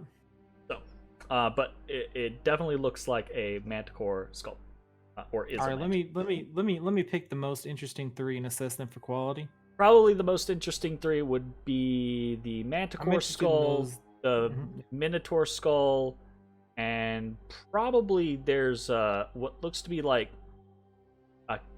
So what are the versions, the smaller versions? A caiman skull. Crocodile skull. Yeah. They have teeth in it? You work it like a puppet? Yeah, it definitely does have teeth in it, and it has. So you'll notice this on many of the skulls. The jaws are hinged with wire. All of the skulls that have their jaws, some of them don't have jaws, right? Like the cat skull that Groin is wearing, it doesn't have a lower jaw, right? But the ones that do seem to have functioning lower jaws, most of those are hinged with wire, and you see there's actually each of the goblins carries what looks to be like a little toolkit with like little wire rolls and pliers and things like that. So they seem to do most of their own handiwork. Industrious little fuckers. I admire that. All right. I assess the top 3 for quality. Sure. They're good. Like they're. Oh, do you mean? How do you mean like? Do you mean like your level of quality, that type of thing? Yes, my level of quality. Okay. Let me check that real quick. None of them are above uncommon, I believe, on the level of rarity for them. We'll check here. Yeah, that's the ranking, right? Common, uncommon. Well, no, I have a different ranking. That I don't remember what that terminology was. Sorry. I have it. I've been in too many Google Docs lately. Here it is. Right. Common, uncommon, rare, very rare, legendary. Yeah, okay, so I did use the same. Also, Okay. Failure. Just use colors. Yeah. Or shattered, White, fine, blue. sturdy, excellent, pristine, legendary. Oh, that's what I was looking for. Yeah. So basically the equivalents are each of these is an uncommon rather than a common. Oh, that's not bad. Okay. Yeah, no, they're not like fantastic or anything like that, but they're nice little pieces, right? There's Or nothing wrong with for 2 random goblins who are skull takers on level 1 of the Dungeon of the Mad Mage. Yeah. Not bad. Sure. Yeah. I'll take all of these. You'll take all of these? So All 3 of these. Groin is a legit businessman, so he actually has prices for all of these skulls. All right, Groin, lay them out for me. The Manticore skull is kind of the prize of the collection right now, and it is 10 gold for the Manticore skull. And then the Minotaur skull and the Cayman skull are both 5 gold each. I see. I'll give you. You're gonna haggle with them? I'll give you 17 for the lot. Okay. And he kind of like and narrows his eyes, right? But he waits for your as a suggestion, offer. Start getting other bones, cause I'll buy them. Well, so Groin says, okay. Sounds like you're interested in continued business, right? Also, when you're cutting them out, don't cut so deep. Look at this scar. What's wrong with you? Oh, that was there previously. We make amazing cuts. Thank you very much. And you see, like there's definitely like that probably wasn't there beforehand, right? but he's like defending, right? So these are quality products. Quality. It's not bad, but it's not any of these. And I pull out some wyvern teeth. And I show him some wyvern teeth. So Groin, my very rare wyvern teeth. Pibble will be like, oh, and Groin will be like, kind of like a little. He'll look at it. It's obviously he's interested and he likes it, right? But he's just like pristine. They'd be better with a skull attached. Well, probably, but So I don't have a lot you of get time. you get the impression, right? Pibble is more than willing to hold on to other bones. Groin is the one with the true skull fetish, right? And Groin, kind of in response to your statement, Groin will say, you know, there's only so many, you know, things around here that we can get skulls from. You know, maybe if we had the chance to go deeper in the dungeon, we could get other things, but that's not happening right now. Now is it? You want to go deeper? You guys want to carry stuff for us? You can also have second dibs at the skulls. Pibble and Groin both go, wait. Like, they stop, and then they go. They both look at you and they say, wait. And they look at each other and they say, what? What? Wait. Is this actually an option? Yeah. I mean, not right now. I'll be back like 36 hours. They stop and they say, like, Groin says, we're craftsmen, not fighters. Craftsmen. You guys carve? You guys carve the bones? They're more like taxidermists than like carvers, you know? Like, they harvest the material, but they're not like super into like then utilizing it to make stuff, right? Where the hell are we? I don't know where we are in relation to the freaking area. All right, look, hey, 15 gold. I get all 3 skulls, and I'm gonna present you with an opportunity. An opportunity. So like your price keeps dropping, and now Groin's like he's crossed his arms and he's like, what opportunity? And you get the impression like it's gonna have to be good to account for the lost revenue, because he's basically giving you a skull for free at this point. First of all, we're super strong, all right, compared to you. Are you threatening him? No. Wow. Roll Are you just like, I'm gonna kill you and take all your skulls? Wow. No, I'm just saying. I'm not saying I'm gonna kill you. I'm saying that we go down deeper. Oh, okay, okay. Whoa. So now you're down deeper. Whoa. So you're this is the business offer, business proposition, right? Business, not threatening. Sure. Okay. I could kill them and take them. I choose not to. Sure. I'm not saying that. But that's I'm curious. That's what I need to know. That you're not threatening him. You're making him a business offer. Okay. And you know what? I like you. 17 gold. Okay. And I'm gonna give you directions to a safe haven where you can wait for us to come back. And then second dibs on all carcasses. First dibs on humanoids. I don't care about humanoid ones. You do what you will with those. Take all the skulls you want from those. Pibble just like grabs Groin by the shoulders, like, first dibs on all humanoids. All humanoids. Humanoid bones. Sure. Yeah. They don't like legitimately. They don't seem interested in anything else aside from like extracting skulls and bones potentially. Sure. Yeah. Feel you. Okay. So, what's this safe haven? It's a whole trading area of goblins. The market. The market sucks. Oh, you guys know about the market. Okay. Oh, Yak is horrible. He's always so bowing and scraping constantly. Yak this and yak that. Makes me want to yak this. That's what it is. I like these two. Gah.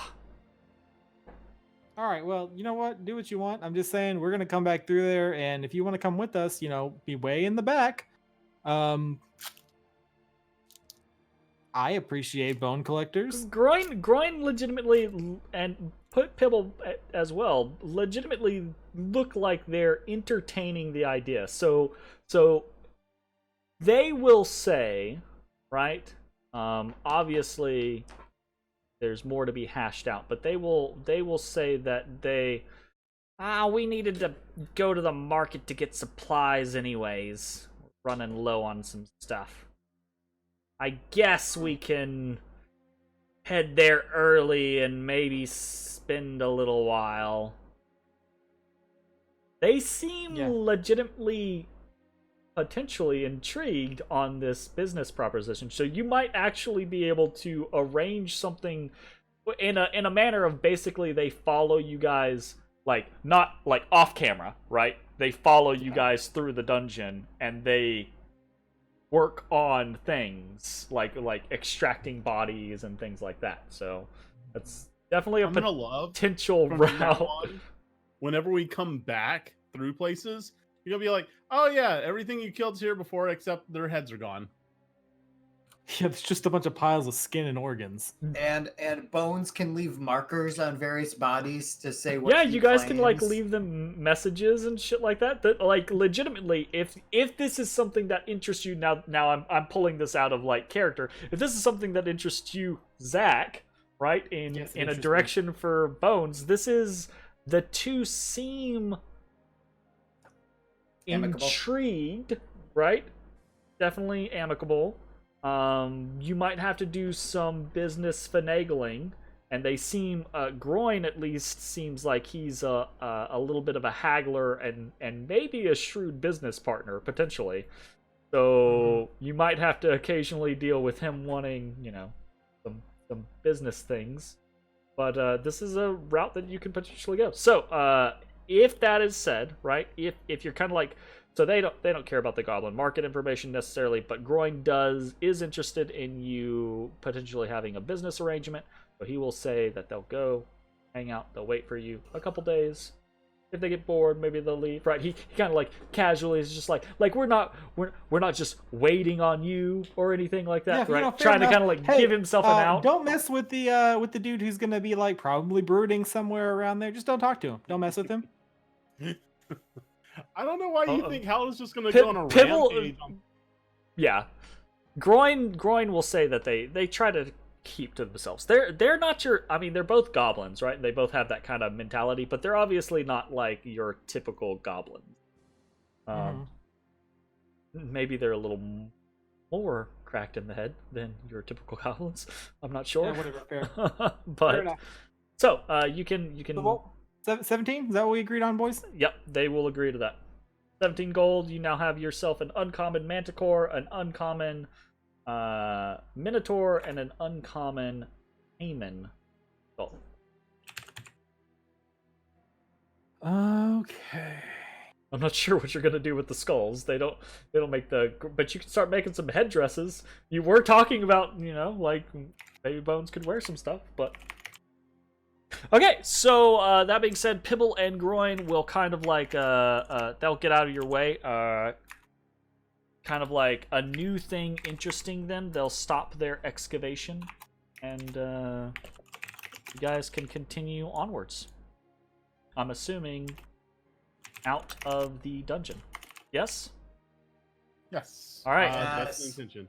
Gotta say, not what I was expecting to come from the tension pool. So the way the tension pool is supposed to work, right, is it's supposed to be tension. It's supposed to always be like bad things.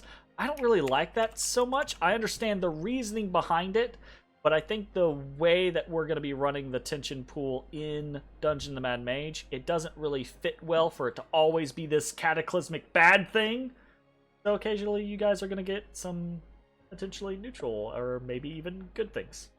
Yeah, that's why I switched over a spell slot, because I was like, oh shit, this is gonna go real bad. And you thought it though, so it still had the desired effect, right? It still had the tension, oh no, this is gonna be bad, but hey, you got a good thing, right? So I wasn't gonna use them anyways, so hey, it's not really anything lost. Whatever. So, alright, that being said, you guys can exit. No need to, since the tension pool is not going to rise and there aren't any other random encounters along your way currently. There may be at a later date, but none currently. You guys can make your way out and up. Everyone please pay 1 gold to the boatman. Boatman has been paid. Boatman shall be paid. Yeah, done. So that you guys can be ferried back up into They're cost still serving ourselves back. breakfast. Nope. It's brunch. Get it right. Wait a second. Oh, I'm on the oh god. Jay's face is just like split into multiple things all over the place across the stream because I clicked the Oh, no. I clicked the wrong scene. Oh shit! Yeah. So, I That's had to give me a print screen. back to the That's correct pretty one. All right. We are out of the dungeon and we are back up to the yawning portal where it's basically the middle of lunch rush, or maybe the tail end of lunch, probably about 1ish. So I think actually let's go take a little bit of a break right here. Everyone can take a little 5-minute bio break. When we come back, we'll be back in the yawning portal and we can figure out what you guys want to do with yourselves as we take it back into Waterdeep. So, we'll be back, Cut everybody, the horns off this in Minotaur skull. So just a few minutes. Bye. Bye.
Nut.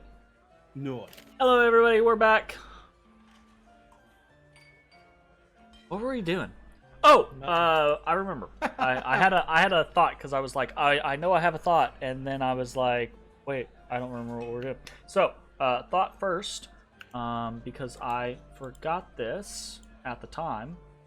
But everyone can add 125 experience for the mimic. Oh, it was a mimic. Because it's not always killing things that nets you experience. Sometimes Damn, just mimic handling the talk to us? situation is enough. 125. Yep.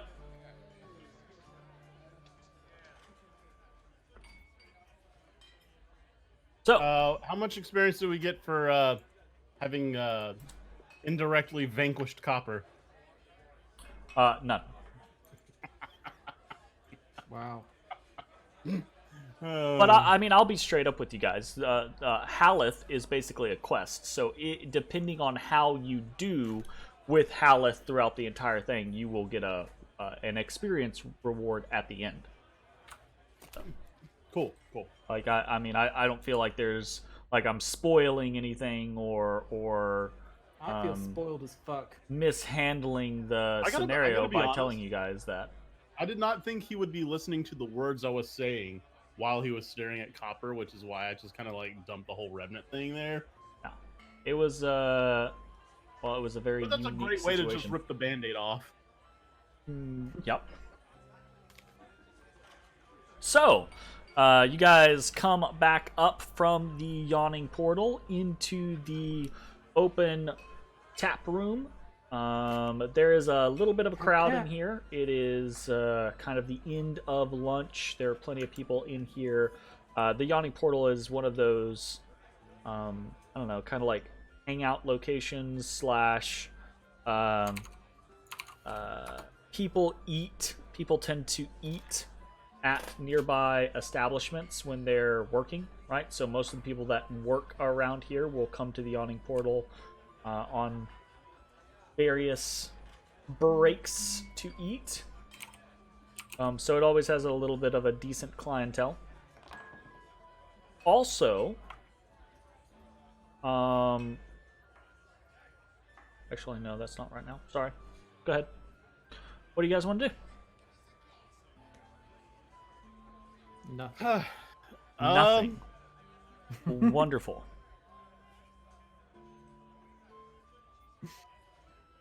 Let's see. What time? You have a meeting, right? Yeah, like 6. I do want to spend like a little bit of time, cleaning up my thing, my showpiece, polishing it maybe. Actually, I'm gonna go do that now. I Yeah. can do it at the table if you guys want to have lunch or something. Oh man, I don't think we've had a decent, proper sit-down meal since Sine brought us something.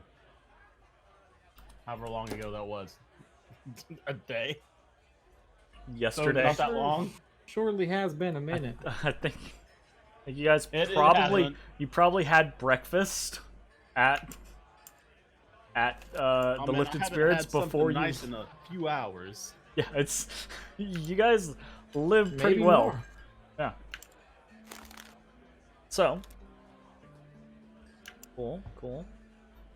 Yeah, we're gonna have a sit down. Okay, so you guys sit Sit-down lunch. and Bonnie, who basically always seems like she is working here. I don't think there has ever been a time that you guys have been here that Bonnie has not been here. Comes over and asks if you want food and drinks and all that good stuff.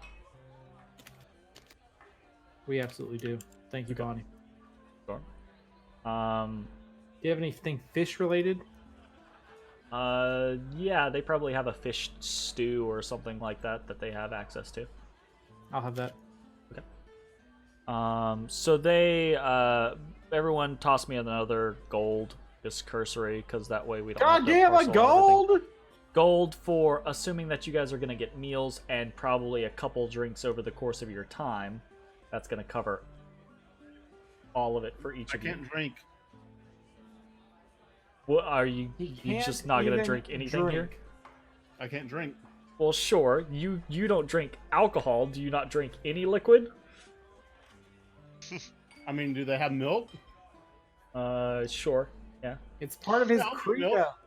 Ashes loves milk. Of course, Ashes Just loves. decided that. No. Hey, guess what, internet? Jay loves milk. That's what Dude, that is.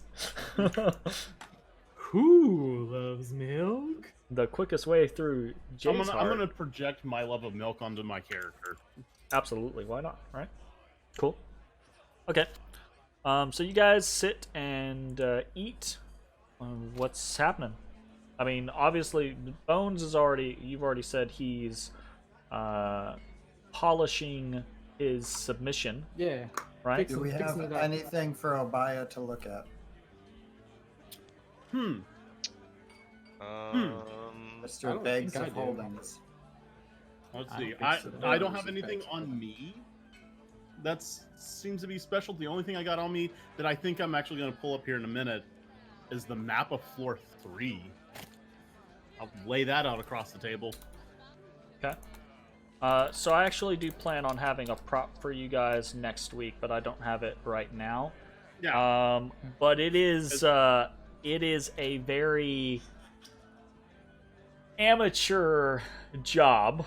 It is basically like circles and little like stick tunnels to another circle, and then a little like doodle. And there's a river, right, that runs from like the northwestish, right, and it kind of like Yeah, I already have careens mine. downwards at an Section. angle, and it swoops back up to the north, I and then think. it sweeps back down to the southeast, right?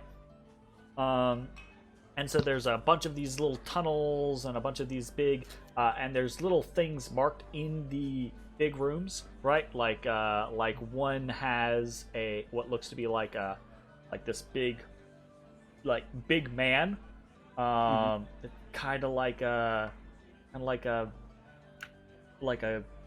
stone golem or something like that, right?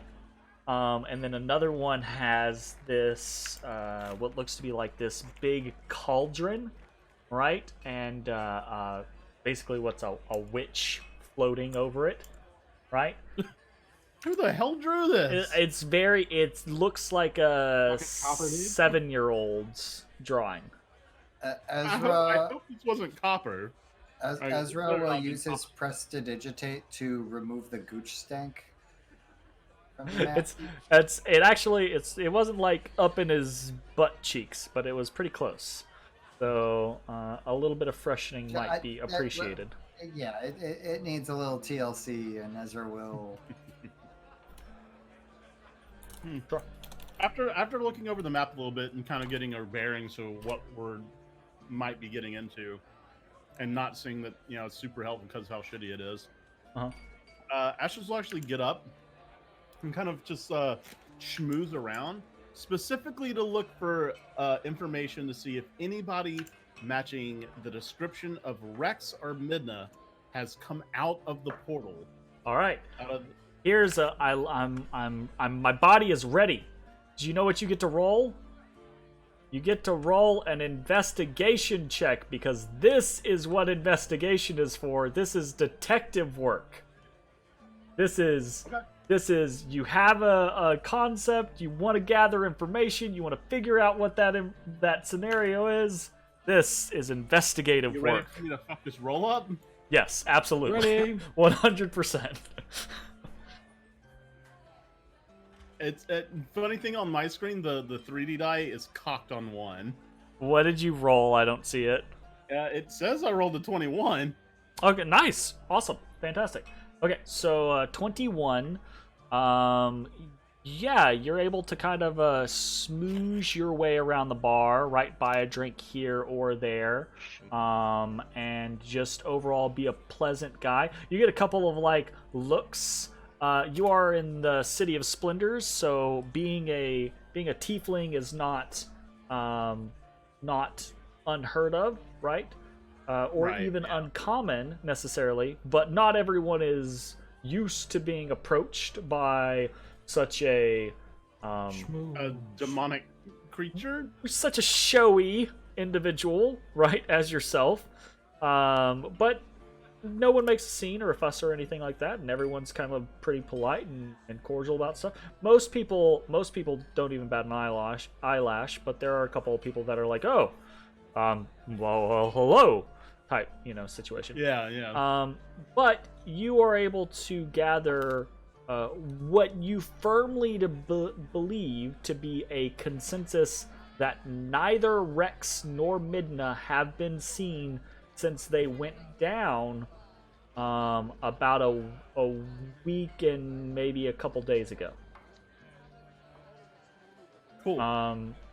These motherfuckers staying down for weeks, and we're just like, well, it was a good not 3 not hours. weeks. I got So my they toe, were I gotta they go were out. about a week and a day or so ago. But yeah, it does appear that they are maybe camping down there or what have you.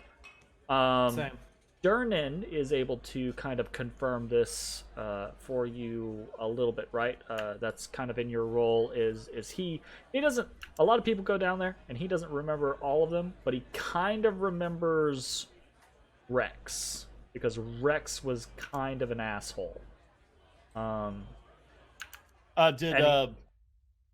I'm talking to him, did anybody come out of the portal claiming to be Calum?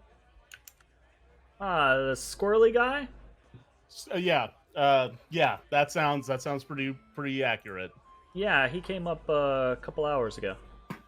Good, because we sent him on his way and weren't sure if he was actually going to make it or not. I could see why. But, I mean, he seemed like one of those that Stay alive. might cling to the shadows, might be able to hide himself relatively well. So Right. Well, that's good to hear. Glad he made it out.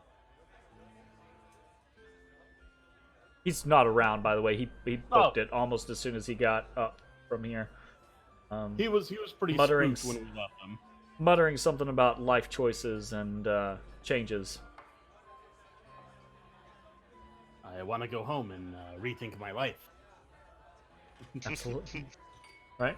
But yeah, so for the consensus that you reach from asking around and kind of like pooling information is that Rex and Midna and Copper and Haloth have not been seen since they went down about 11 or 12 days ago.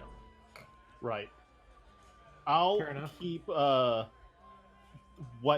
what we know about Haloth and Copper to ourselves. Sure. That I won't share that freely. No one seems to be like asking around for them or anything like that. They do not appear to have had a bunch of hanger-ons or acquaintances or anything like that.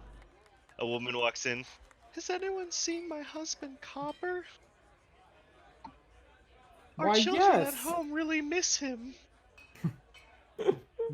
Our children. Look, I'm not saying that there aren't going to be consequences that crop up eventually, but as for right now, no one seems to be asking about them. Yo, I don't know what you're talking about. Consequences. Man killed himself. There are a couple of people that are, like Durnan is curious as to why you're asking, but he's not going to, like, push you for information about it. Right. Because we have a blood feud, obviously. Okay. They're part of Obviously. the rival gang. Part of a rival gang. Man, fuck Daggerford! What? You from the wrong side? Warriors, come out and Come play. back in, King. I love the Warriors call. We I know firmly Zach. believe they fucked up Borderlands 2 by not doing that. Oh, you think so? Oh yeah. Oh, I know so. What fucking god, dude. All right. That's Anyways. all they had to do. Hey, Warriors! All had that, he didn't even have to do the clinking. That all Jack had to do was go, "Hey, Warriors!" And then the warrior comes out. Fucking golden. Yeah, it would have been perfect. Come out to play. Look. All right. Anyways. So what are we doing today, boys? Yeah, what are you guys up to? I was gonna have Obaya check out this dwarven crown. Obaya is Oh, available. So what is she checking out? the dwarven crown found at the end of. Yeah. Level Oh, one. okay. So Obaya will go through. She'll greet you. You know, she's happy to see you guys. Always happy to see that you have both ventured downwards and Also not died. yes, the not dying is especially nice. Agreed. But what is potentially more nice is what you have brought me. So, so she will Yeah, go well, through we her found, whole shebang of detecting magic and then identifying, and this little golden circlet is a. Make sure I have the exact name correct. It is a circlet of blasting, Fuck's that do? which if we check our SRD real quick, I think it's I'm gonna blast him. It's Is it scorching shoot ray. searing? Yeah. So circlet of blasting is you can use an action to cast the scorching ray spell with it, and when you make the spell's attacks, you do so with an attack bonus of +5, and you can only use it basically once per day. So once per day, you get a scorching ray spell with a +5 attack bonus. Blast him. Blast them! And blast. it is not. Does not require attunement. Wow. It is a adventurous or adventurous, wondrous piece of headgear, and it is an Well- uncommon item. So Obaya is willing to pay a bit for it, but that's up to you. I'm fine with the money unless somebody wants to use it. I don't want to blast anything. Having a free action to do scorching ray It's pretty good. is pretty Yeah. good. Now +5 might be. I don't know what your attack bonus is right now, so it might be a little low. For all of this, for all of us, Yeah. that is Yeah, low. yeah. But it's still something as It's- an action. It's a spell, yeah. I would question what the offer would be. Oh no, it's not an offer. It's an uncommon item. Uncommon items are 500 gold. Well, 500. technically they're not 500 gold. They're 50 platinum. She pays you guys in platinum. Okay. I mean, it's gonna be 50 platinum later, right? Like 50 platinum now, 50 platinum later. True. I Yeah, say it's hold it's on, not that's gonna lowest. exactly right. lower. It's definitely one of those items of like might be useful now, probably not gonna be as useful in 2 or 3 levels, right? It's not gonna change. And Obaya will Alright. tell you straight up, right? Price won't change as long as I'm here. You'll still have the opportunity to sell later. All right. Well, Sounds fine to me, honestly. Yeah, I say someone hold on to it. Don a tiara if they so choose, or a diadem. I mean, the horns are kind of in the way of most headgear for me. I mean, we It's can, got like one of those open backs, right? So you can like bend it around we can, things. we can bend it so it loops around, so you get this little filigree up your horns. There It we might go. be nice for you, because then you'll have a ranged attack. Fire. True. I don't want him closer to me. He should be up there in the front, so he's nowhere near me. And maybe I you think should you be can hang suggesting out he next take to it this then. I didn't suggest he take it. Anyways, I mean, I can hang back a little bit and cast a spell. it seems like you guys are pretty sure that Yeah, we're Yeah, gonna keep you want to keep it for now. And if you change your mind, right, you can always hit up Obaya later. So no worries there. So was there anything else that you wanted to do at the Yawning Portal? Bones, you've spent a little bit of time. You guys have not broken your fast. You're not fasting, but you have taken your midday meal, and just spent a little bit of time hanging out, doing a little bit of reconnaissance, speaking to Obaya. You have cleaned up your double-bladed bone scimitar, and it is looking in pristine condition. Do you have like oils for it or anything like that? I was gonna say I need to stop out and get some oil. Some Okay. linseed I need oil. somebody to get some Alright. potions. Cool. So Ezra you would guys- stop at the money changer to offload this 2,000 frickin' silver. Yeah, same. okay, so you guys want to do like a let's do a montage around the city. right? Okay, so we can do a quick. Oh, what's Well, my if- thing? It's Oh, a it's that. montage. If Bones It's wants a us to do his montage. money exchanging, we can do that so he can spend more time doing his. Oh. I think it's we're just gonna work. montage, so I don't think it's gonna matter too terribly much as far as like time constraints go. Just if he has enough If he time to needs do to, what yeah. he needs to do. Absolutely, you guys should have plenty of time to. You have We want 5 him to hours succeed before in you his need quest. to be ready for your event. So, you guys go through the paces, head to the exchequer, go through that whole thing. Again, it does take time, right? It does probably take about an hour and a half or so before you guys can get in and finalize things. But you guys have the time, so it's not that big of a deal. So that done, everyone can update their money, their coinage to the appropriate scenario. Okay. Already done. Alrighty. And then actually, so before we get there, there is a little bit of an issue as you guys get some of this coin exchange.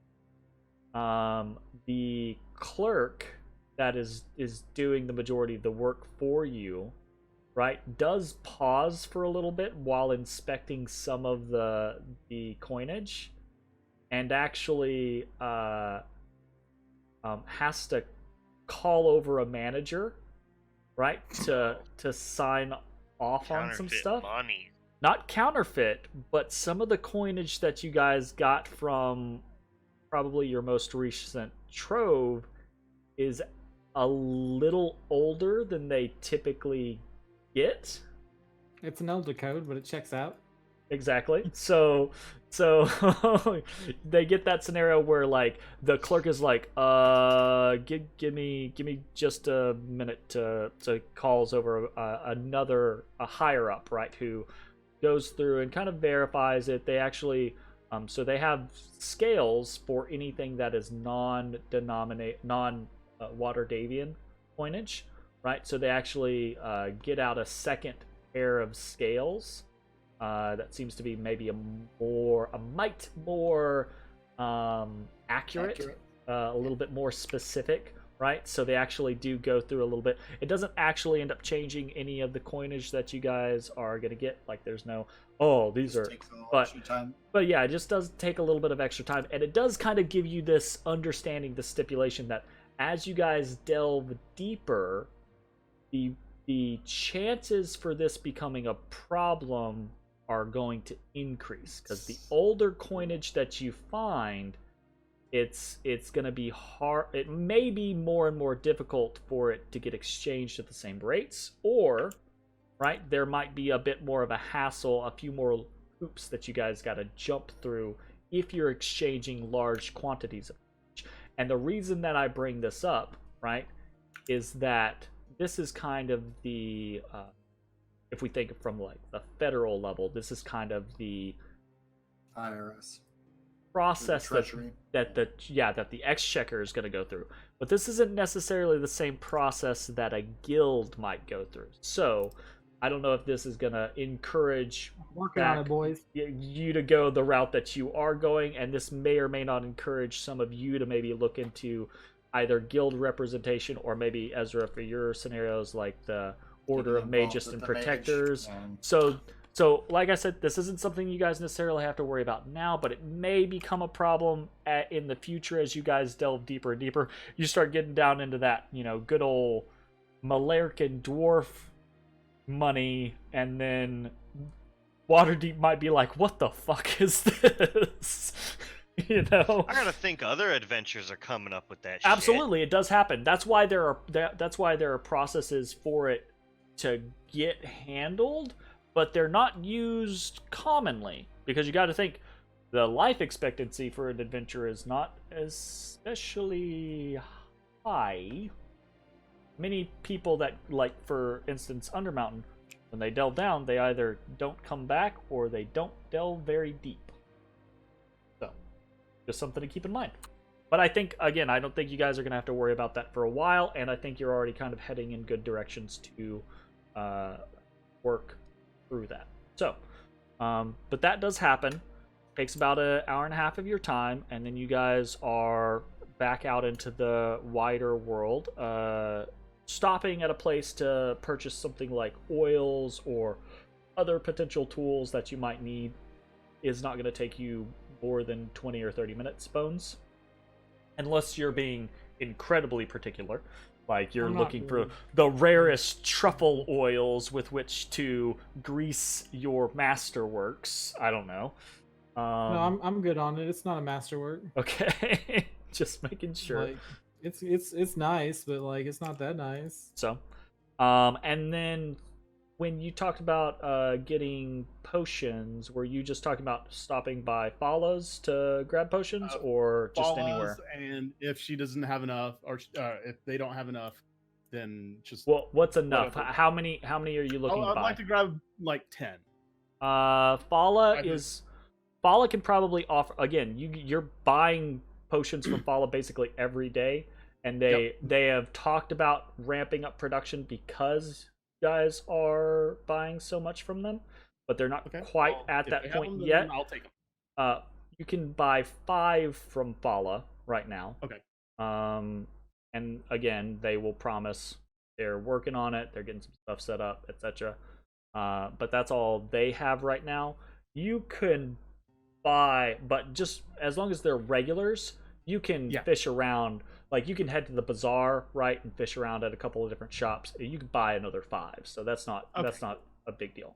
Sweet. Buying buying healing potions. I think it would be a good idea to go ahead and keep business with Fallout going. 100%. Just buying healing potions in Waterdeep is never going to be a problem. There are always going to be more healing potions in Waterdeep, right? Buying them all from one person, that'll be a problem depending on how much you're wanting to buy.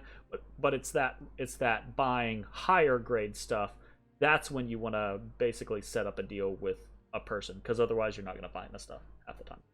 10-4. So, that being said, woo. Okay, so you stop by, you grab a couple potions. 5 from Fala will be 250, and then another 5 from wherever will be again another 250.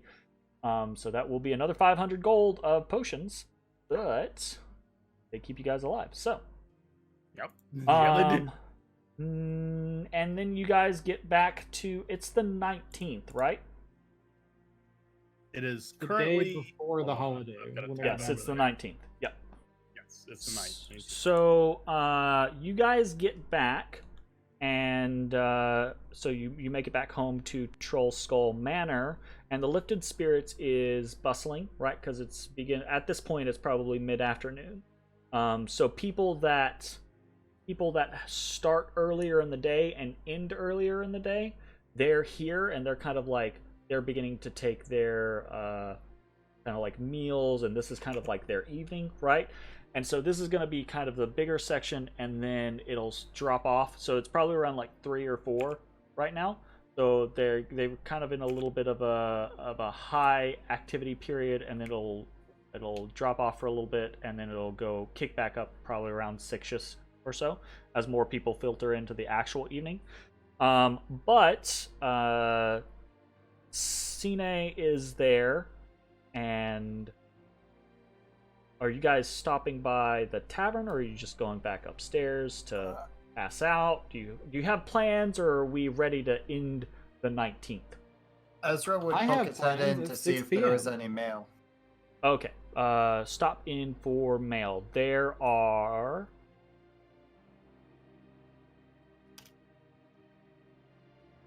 currently no messages that Cine has received for any of you. There is, I will say this, there is a message. So Cine will say that I didn't receive anything specifically for any. The tavern itself did get a letter of introduction. More of a complaint from someone, but I think it's of no concern.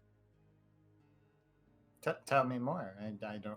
He'll like go fish behind the counter and Yeah, who's hand it over to bitching? you. So the no one's actually bitching about the tavern. Well, like it's not like a customer service complaint or anything like that.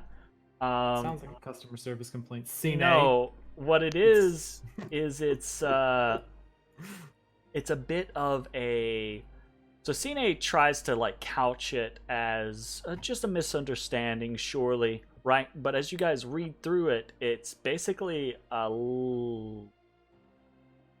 letter from a competitor. Damn, is it an airing of grievances? Kind of like it's not an official airing of grievances per se, but it is George definitely Costanza? it's criticizing and it's downplaying the lifted spirits, and it's from Hey, a fucking guy. It's from a guy named. Take this response down. Suck my dick. Sina is just. I'm sure that will go over wonderfully, sir. Agreed. So the The letter is from an individual named Imic Froon, who apparently runs a little pub at the other end of the alley. It's not really in the alley; it's adjacent to the alley. Oh, and it's a competitor talking shit. It's called Froon's Brews, and Cine will ask. Sirs, I don't think this will actually lead to anything, but Froon, I've been asking around. He has a bit of a reputation for being brash and, well, stupid. If you don't mind, sirs, I'd like to utilize a little bit of the money from the bar to Put a hit out. goodness. I'll do a hit right now. I'll do it for free. Goodness no, sirs. I was considering hiring the detective down the alley for maybe just to look in and make sure that everything was on the level, that Froon didn't have anything up his sleeves, perhaps. Oh yeah, he's good. You should hire him. He seems like a nice guy. We should. I mean, I would say that's perfectly fine, but when Tulip comes back, don't mention that to him. Don't do that. Of course. Tulip is dead at the bottom of an ocean, Ezra. Just believe it. You don't know that! He's still alive! He's still alive! I know it in my heart of hearts. Aster made it out, but only barely, and now he only has one arm for real. And he's back to being a female.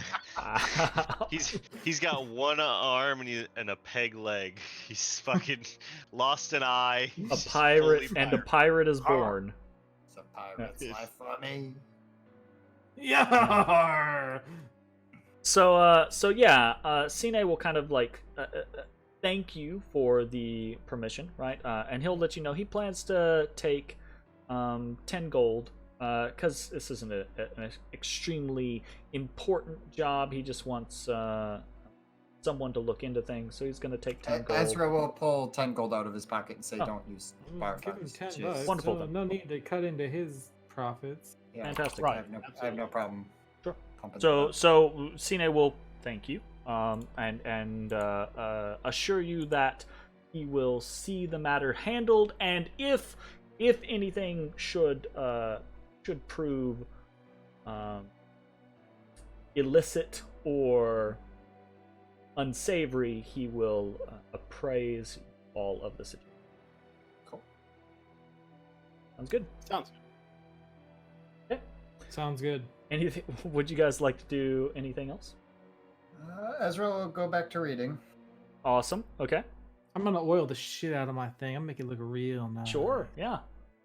Okay. So you spend the next couple of hours really going over the. So let's do this. How many hours do I have, Jeremy? So you guys would have gotten 'Cause back I've got to. got some time. I've got something else that I'd like to do. Well, you as would have gotten well. back to the lifted spirits at about 3:30 or so, and your Okay. appointment is at 6. So you need probably at least 30 minutes to make it to the guild chapter house, right? Mm-hmm. So you would So you got need 3 hours. Yeah, you have about 3 Oh. hours. Well, no, 2 2 hours. Yeah, 2 hours. 2 hours. Sorry, math Sure, is I hard, can do math. right? I can do math. Never trust me in math, Jeremy. You should know Look. by now. I reached out for a limb there, Jake, and it just snapped underneath me. It's math, man. It's just you found my Okay. kryptonite. All right. No, that's good then. That's fine. I just oil the shit out of it. Okay, so I'm do gonna me a favor. Sharpen it. I'm gonna oil it. Do me a favor Buff and out the nicks. actually roll a bone carving for me. All right. I'm carving with bones. Now, obviously, you know this is just tempering your work. So, 27. shit. Okay. Damn, you Yeah. got it. You're. Oh, love it. Do you do this in the? Are you doing this in private? Right. You were doing it in the bar earlier, but Yeah. once no, you I get just take up a table in the spirited inn. I don't know that you guys have actually seen Bones this focused and driven on something previously. Like yeah, Bones definitely seems to be one of those individuals, as far as I've seen, right? Seems to be one of those individuals that maybe has a little bit of a fleeting attention ADHD. span. He has ADHD. But when he gets really passionate about something, he seems to really focus on it. You've never seen him focus this intently, I think, right? Bones gets incredibly involved in the preening process of this weapon over the course of the next 2 hours. Like, he oils it, he sharpens it, he goes through and, like, I think goes through the point to where he actually brings out there's this fine dust that he kind of like turns into a paste, and he actually like makes sure the coloration is smooth throughout, right? So it actually looks good, right? He gets incredibly involved in making sure that this looks like a piece of art. A functional piece of art, but a piece of art. Art for cutting. Absolutely. So, does anyone else want to be doing anything before Bones heads off to his presentation? I will be for the rest of the evening reading my book called A Study on Time Dilation and Its Effects on Divination for the remainder of the evening. We will actually get to that in just a little bit. Sounds good. Ashes will You haven't spend the read that remaining one evening Nope. in his black book, jotting down all the new creatures that he has discovered, such Sure. as the two-headed assholes and whatnot. The Ettins, gotcha. The Ettins, yeah. Did Yeah. you put the Grix in Two-headed there? assholes. I think Grix, last time we were up, I Okay. included Grix. Yeah. Matt Cool, is cool. gonna go with Bones to his presentation Yeah. to cheer for him. Bones, you cool with you cool with a cheerleader coming along? Yeah, it's fine. Just read the room though. Don't read the room, man. Bones! You're my hero! Woo! Okay, fantastic. All right, so I think let's go ahead and jump into that then. So a couple hours pass, and then eventually Matashtai and Bones head out south along the high road until they make it to the Bone Carvers Guild Hall. And there, Bones, you are greeted by Farfalle, the kind of older balding woman that you met previously. Mm-hmm. And there's not a whole lot of there's not a lot of people around at this particular moment, right? There are a few kind of milling about in the lobby of the guild hall. And there's two outside. The kind of like the lawn area of the guild hall is covered in these wooden carvings and statues and things like that, right? So there are two individuals out there kind of like appraising one of the statues. But other than that and a couple of people in the lobby, there's not like bustling activity. So Farfalle meet you downstairs, and then she'll lead you up into kind of the more office complex where a lot of the administrative work of the guild happens. And she leads you to down this long hall with rooms on either side, and some of the doors are open, and you see it's mostly office space type things, like small desks, clerical studies, those types of scenario on the left. And then the wall on the right seems way more reinforced. Most of these doors are closed, but the ones that are open, you can see they're kind of like little shops, little workspaces, most of which are filled with carving tools, right? And this wall seems to be more reinforced to be kind of like soundproof, that type of scenario, right? So she kind of leads you down this long hall, and at the end of it, there are 3 rooms. One of it is this kind of like larger, maybe kind of like a town hall meeting room style thing, kind of a bigger conference room. And then there's 2 rooms, one to either side, both of which are like much smaller rooms. He leads you to the right one, and in there, right, are 3 people just sitting at a kind of a long table. And they're talking to each other. They have these little trays or trenchers, basically, of what looks to be like some sort of soup and bread. They look like they're eating a meal here. And you do find out that there's a small kitchen that cooks for the staff that is working at the time, right? And then you are introduced to these 3 individuals. You're introduced to Gavin Trugust, which is a kind of like middle-aged human, which is pretty nondescript. He has kind of this shaggy brown hair and beard and mustache, right, for kind of a winter scenario. The biggest thing about him... You said he's a human? Yeah, he's a human. The biggest thing about Gavin is he's a nice guy, and he seems like he's maybe, if anything, seems to be a little young to be like on a guild board, right?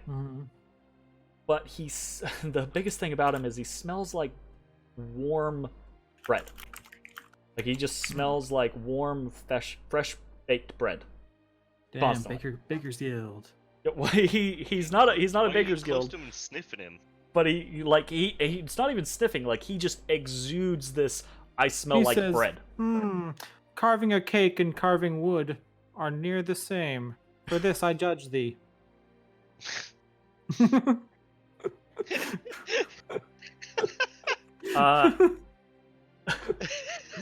next person, like, Gavin does not know how to take this at all, right? The next person over, I did not say that to him. which is this older woman, just snickers, right? And you meet Ivy Montague, which is a 56-year-old woman, which she's kind of aging, right? She's kind of got a gray set of hair. It's put up in a high bun, right? She's a little worn with time, right? But the biggest thing is she kind of has these bigger calloused hands. She's obviously a worker. Like she also human. works with You her said hands. woman. Also human, yes.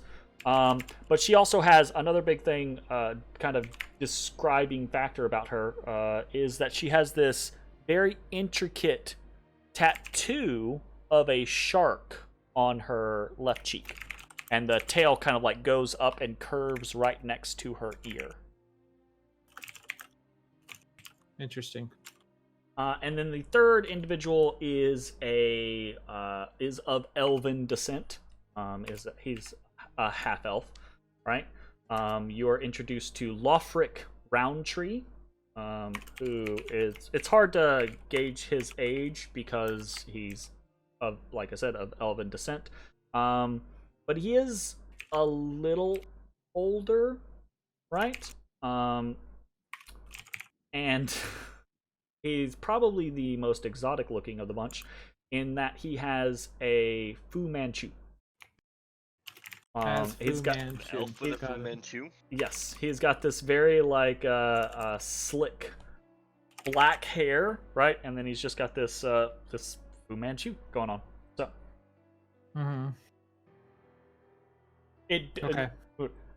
just to make it clear, it does not look natural in any way, shape, form, or fashion.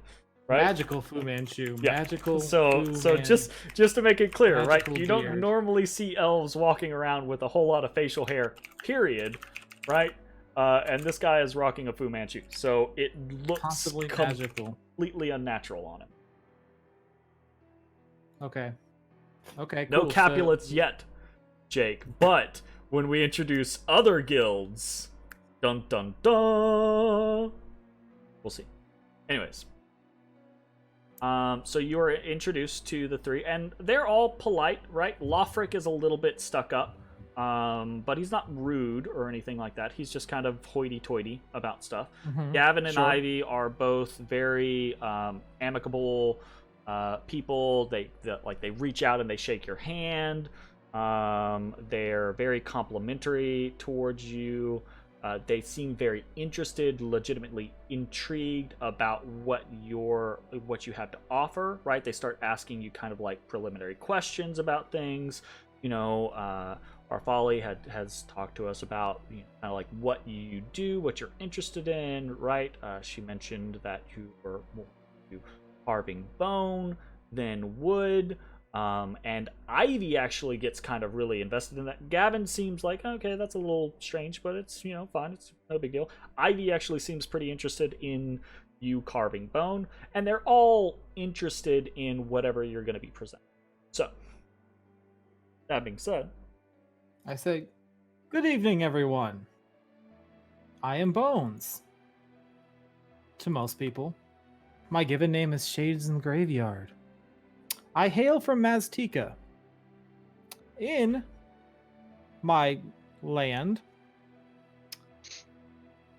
the most prevalent thing were bones, and that is what my grandfather taught me to work.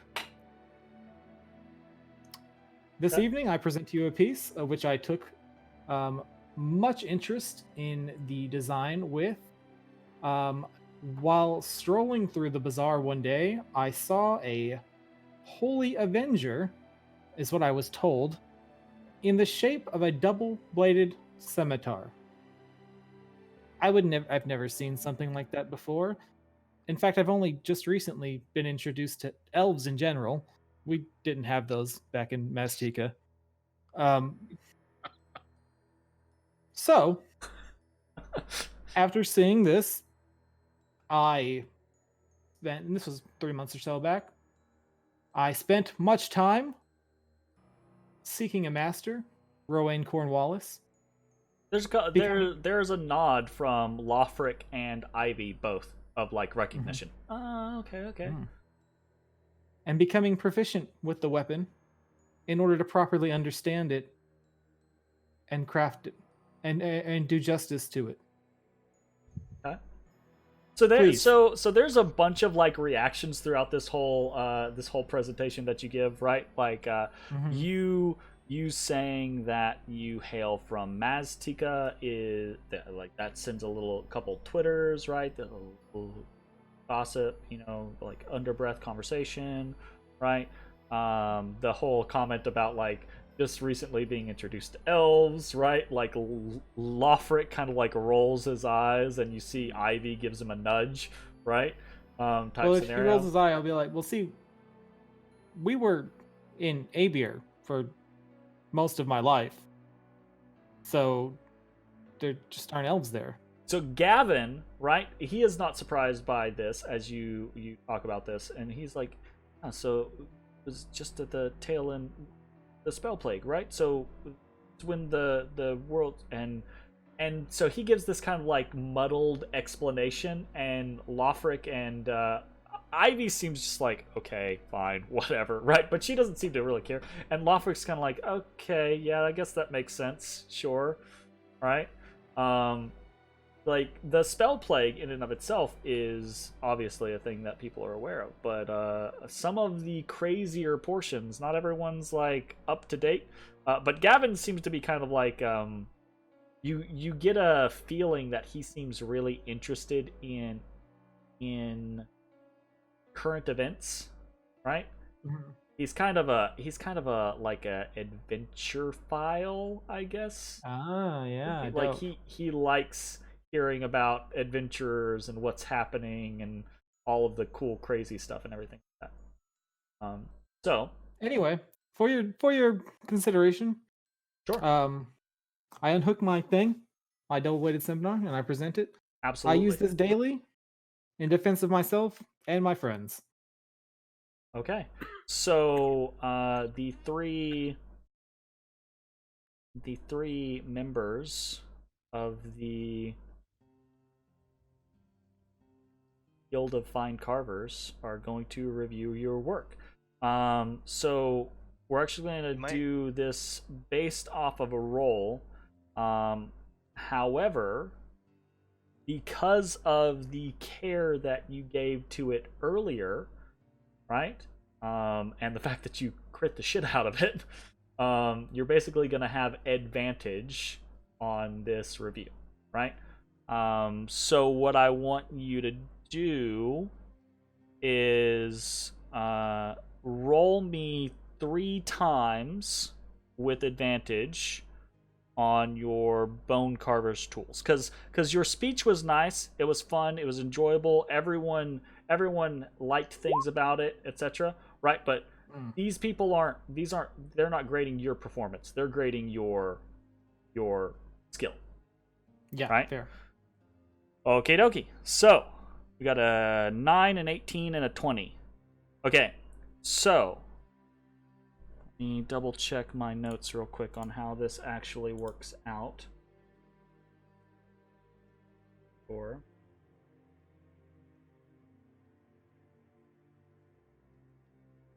okay.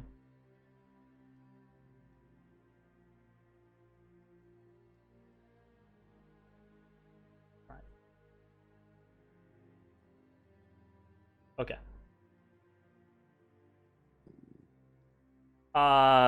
So they spend probably about 30 minutes or so. Like they don't shut you out necessarily, right? But they take the piece, right? And they start talking amongst themselves. They're inspecting it. They appraise. That's fine. I give them some space. I go over to Matt. I'm like, hey, how'd I do? What? Did you look at their faces? What they think? What do you think they're thinking now? I think they're thinking right now that that's a damn good scimitar. Seems like it.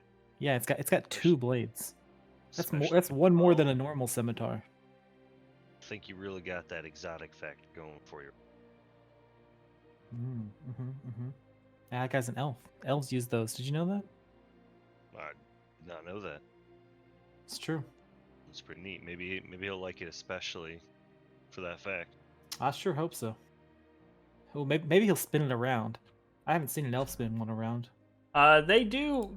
All 3 of them do handle the weapon. One of them loses a hand. Lothric is probably the one that is pretty sharp. Most, I don't know, most realistic in his handling of the weapons, or the weapon. But none of them go crazy with it, right? None of them are just swinging it around. They just kind of like heft it and test the balance and take a couple like practice swings. Lothric actually kind of like spins it just a tad, but none of them. Spin it. Yeah, none of them are like super trained warriors, so none of them goes crazy trying to like figure it out.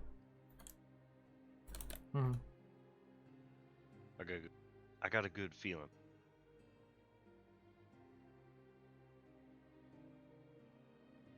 All right.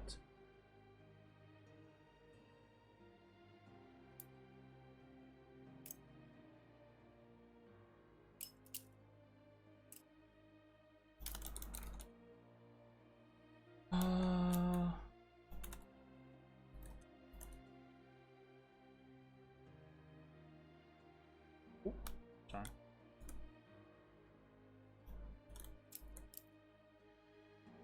All right. Okay, so what happens is after they spend some time deliberating, they reconvene, right? They sit back down. They wave you forward, allow you to collect your weapon, right? And then they begin talking to you, and they do so in a pretty simple and matter-of-fact way. Like, they're not beating around the bush. They're not doing anything crazy. So each one kind of in turns grades you on what they consider to be your skill level and what they see in the design of the weapon, right? And so what they tell you, and so I'm not going to go into details on what each one of them says.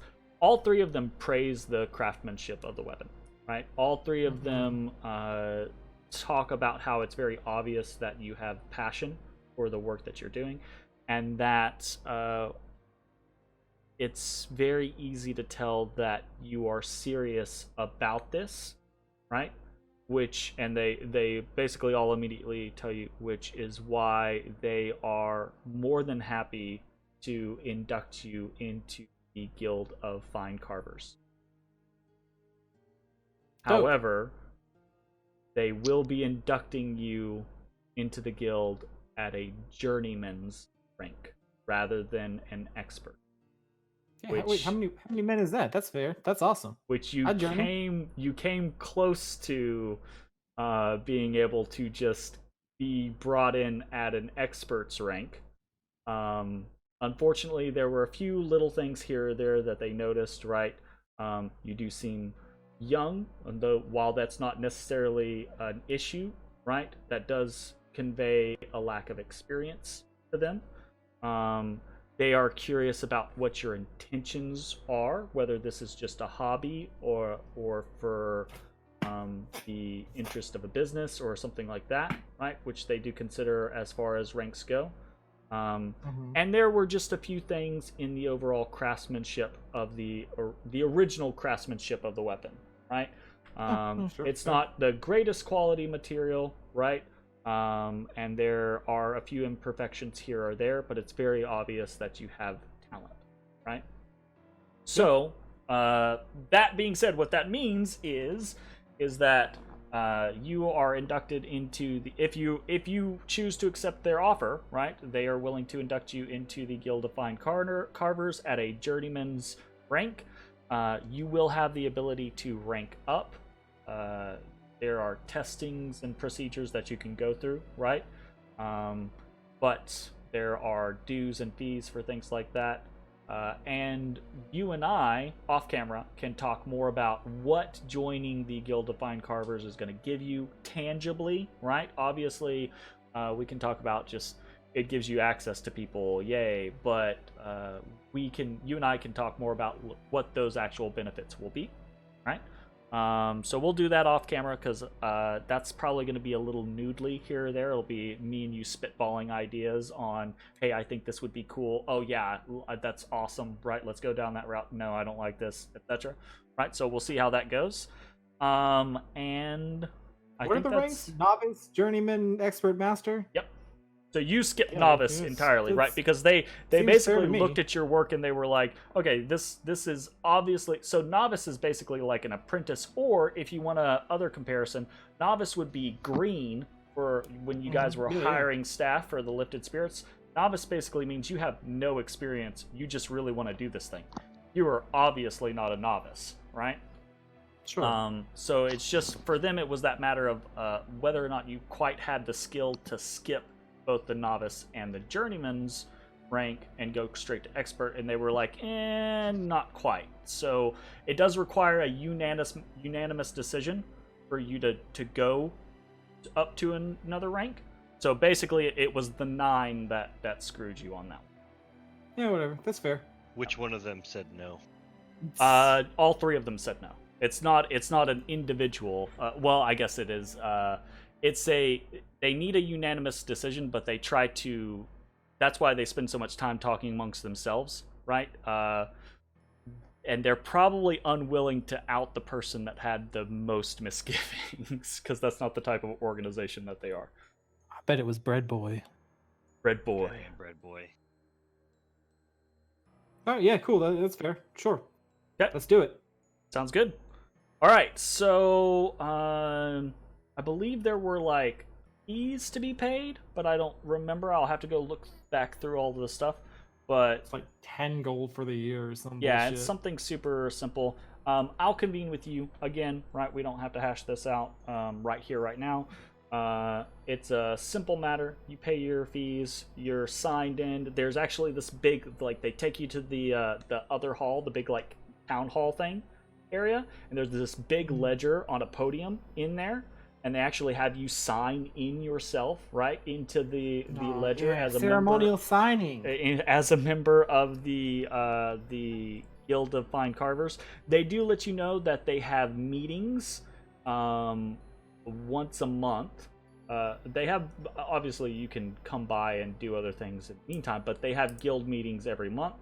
On the 3rd of the month, you're more than welcome to come by then if you want. At that point, like if you want to come by on the 3rd for the guild meeting, you'll be formally introduced to everyone. If you're not there, that's fine. They understand people have stuff to do, so it's no big deal. No harm, no foul, right? But if you are there, that'll be a thing. So. Okay, dope. Odie boy, quit touching my microphone. Odie kitty. Okay, so Ezrah. Yes. A study on time dilation and Its effects on divination. its effects on divination. By Ysera Kestelharp. So as you begin to read through this book, this one is some heavy reading. This is no just like little light dissertation, this is light dissertation, light, novel or anything like that. This is heavy research material type stuff. And it's obvious that it is written by a mage of some sort, right, who has put a lot of time and effort into studying this topic. There's a lot of reference to different experiments with different divination magics, right? And there's a lot of weird stuff. You're not sure what all of the things are as far as like the differing. So some of the things as far as like the time dilation goes, some of those types of concepts you recognize. There are things like haste or slow that alter the time for an individual thing, right? Or at least they're viewed as those types of things. And then there are crazy magics like time stop, right? That are kind of like not beyond my comprehension. Yeah, not necessarily mythical quality, but they're kind of like up there. And then there's actually there's a whole like 3 chapters on mythals and high magic, and those types of things, right? But there's one particular piece of information that you get out of reading this book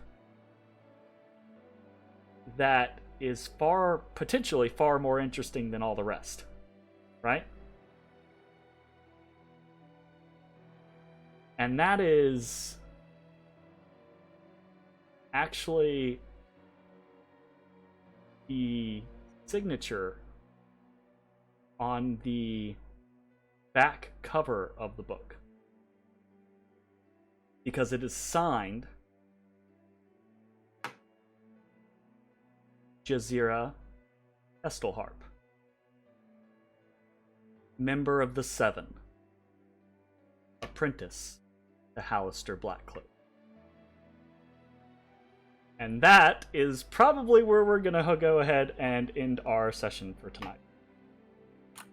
Can we go ahead and do the leveling thing? Yeah, absolutely. So assuming that nothing else is going to happen tonight, I have no plans, just to kind of ruin that surprise. I have no plans. There's no like secret assassins. There's no assassins. There's no secret assassins coming for you guys in the middle of the night. assuming you guys, I don't know, maybe Bones and Matashtai, maybe you guys go out to celebrate or something like that, have a few drinks. I'm not sure. We celebrate. Ezra, I'm assuming you're reading through a good portion of the evening, right? You finish the majority of this book and you find out this information, and it's a big deal. But then you eventually sleep does take you. Same for you, Ashes, right? Eventually you find sleep. So yes, everyone, I think it is safe for us to say we can level up in between now and next week. And at the beginning of next week, it will be the morning of the 20th. It will be last sheaf, right? Oh, damn time. We got some rolls. Ezra, I'm on full screen, so no one can see this, but Ezra just rolled a crit on his I HP. have rolled 3 nat failures in a row for my health for leveling, and so I he finally finally gets that success. +8, finally equalizing a little bit. So much health, right? So that's awesome. So yeah, we'll do all the level up stuff. You guys are going to be going from 5 to 6. I'm not sure that there's a whole bunch of like crazy choices that you guys get to make. But at the beginning of next session, we'll probably talk a little bit about, if you guys want to, we'll probably talk a little bit about what you have picked up. Or if you want to keep secret things secret, that's perfectly fine as well. And I will get to do a little bit of work and finally change that little level from level 5 above everyone's head to level 6. Yay. About time. I'm so excited. You guys live to see another level. It's awesome. And yeah. I think that's probably it for tonight. I'm looking forward. So you've had that book in your possession for a little bit now, Ezra. Didn't you get that from the crazy cat lady? Yes. So yeah, you've had that book in your possession since Dragon Heist. Well, we only really had one night where there was like Absolutely. a good downtime where I could read. So I Sure. read the one that just ended up being a self-help guide. 100%. Yeah. And so now, right, you've gotten just a little bit more information about the overall maybe story or hierarchy or what Undermountain and Dungeon of the Mad Mage is. So we'll leave it there, and hope everyone had a good time. Absolutely. Bye guys, have a good night. Peace. Night.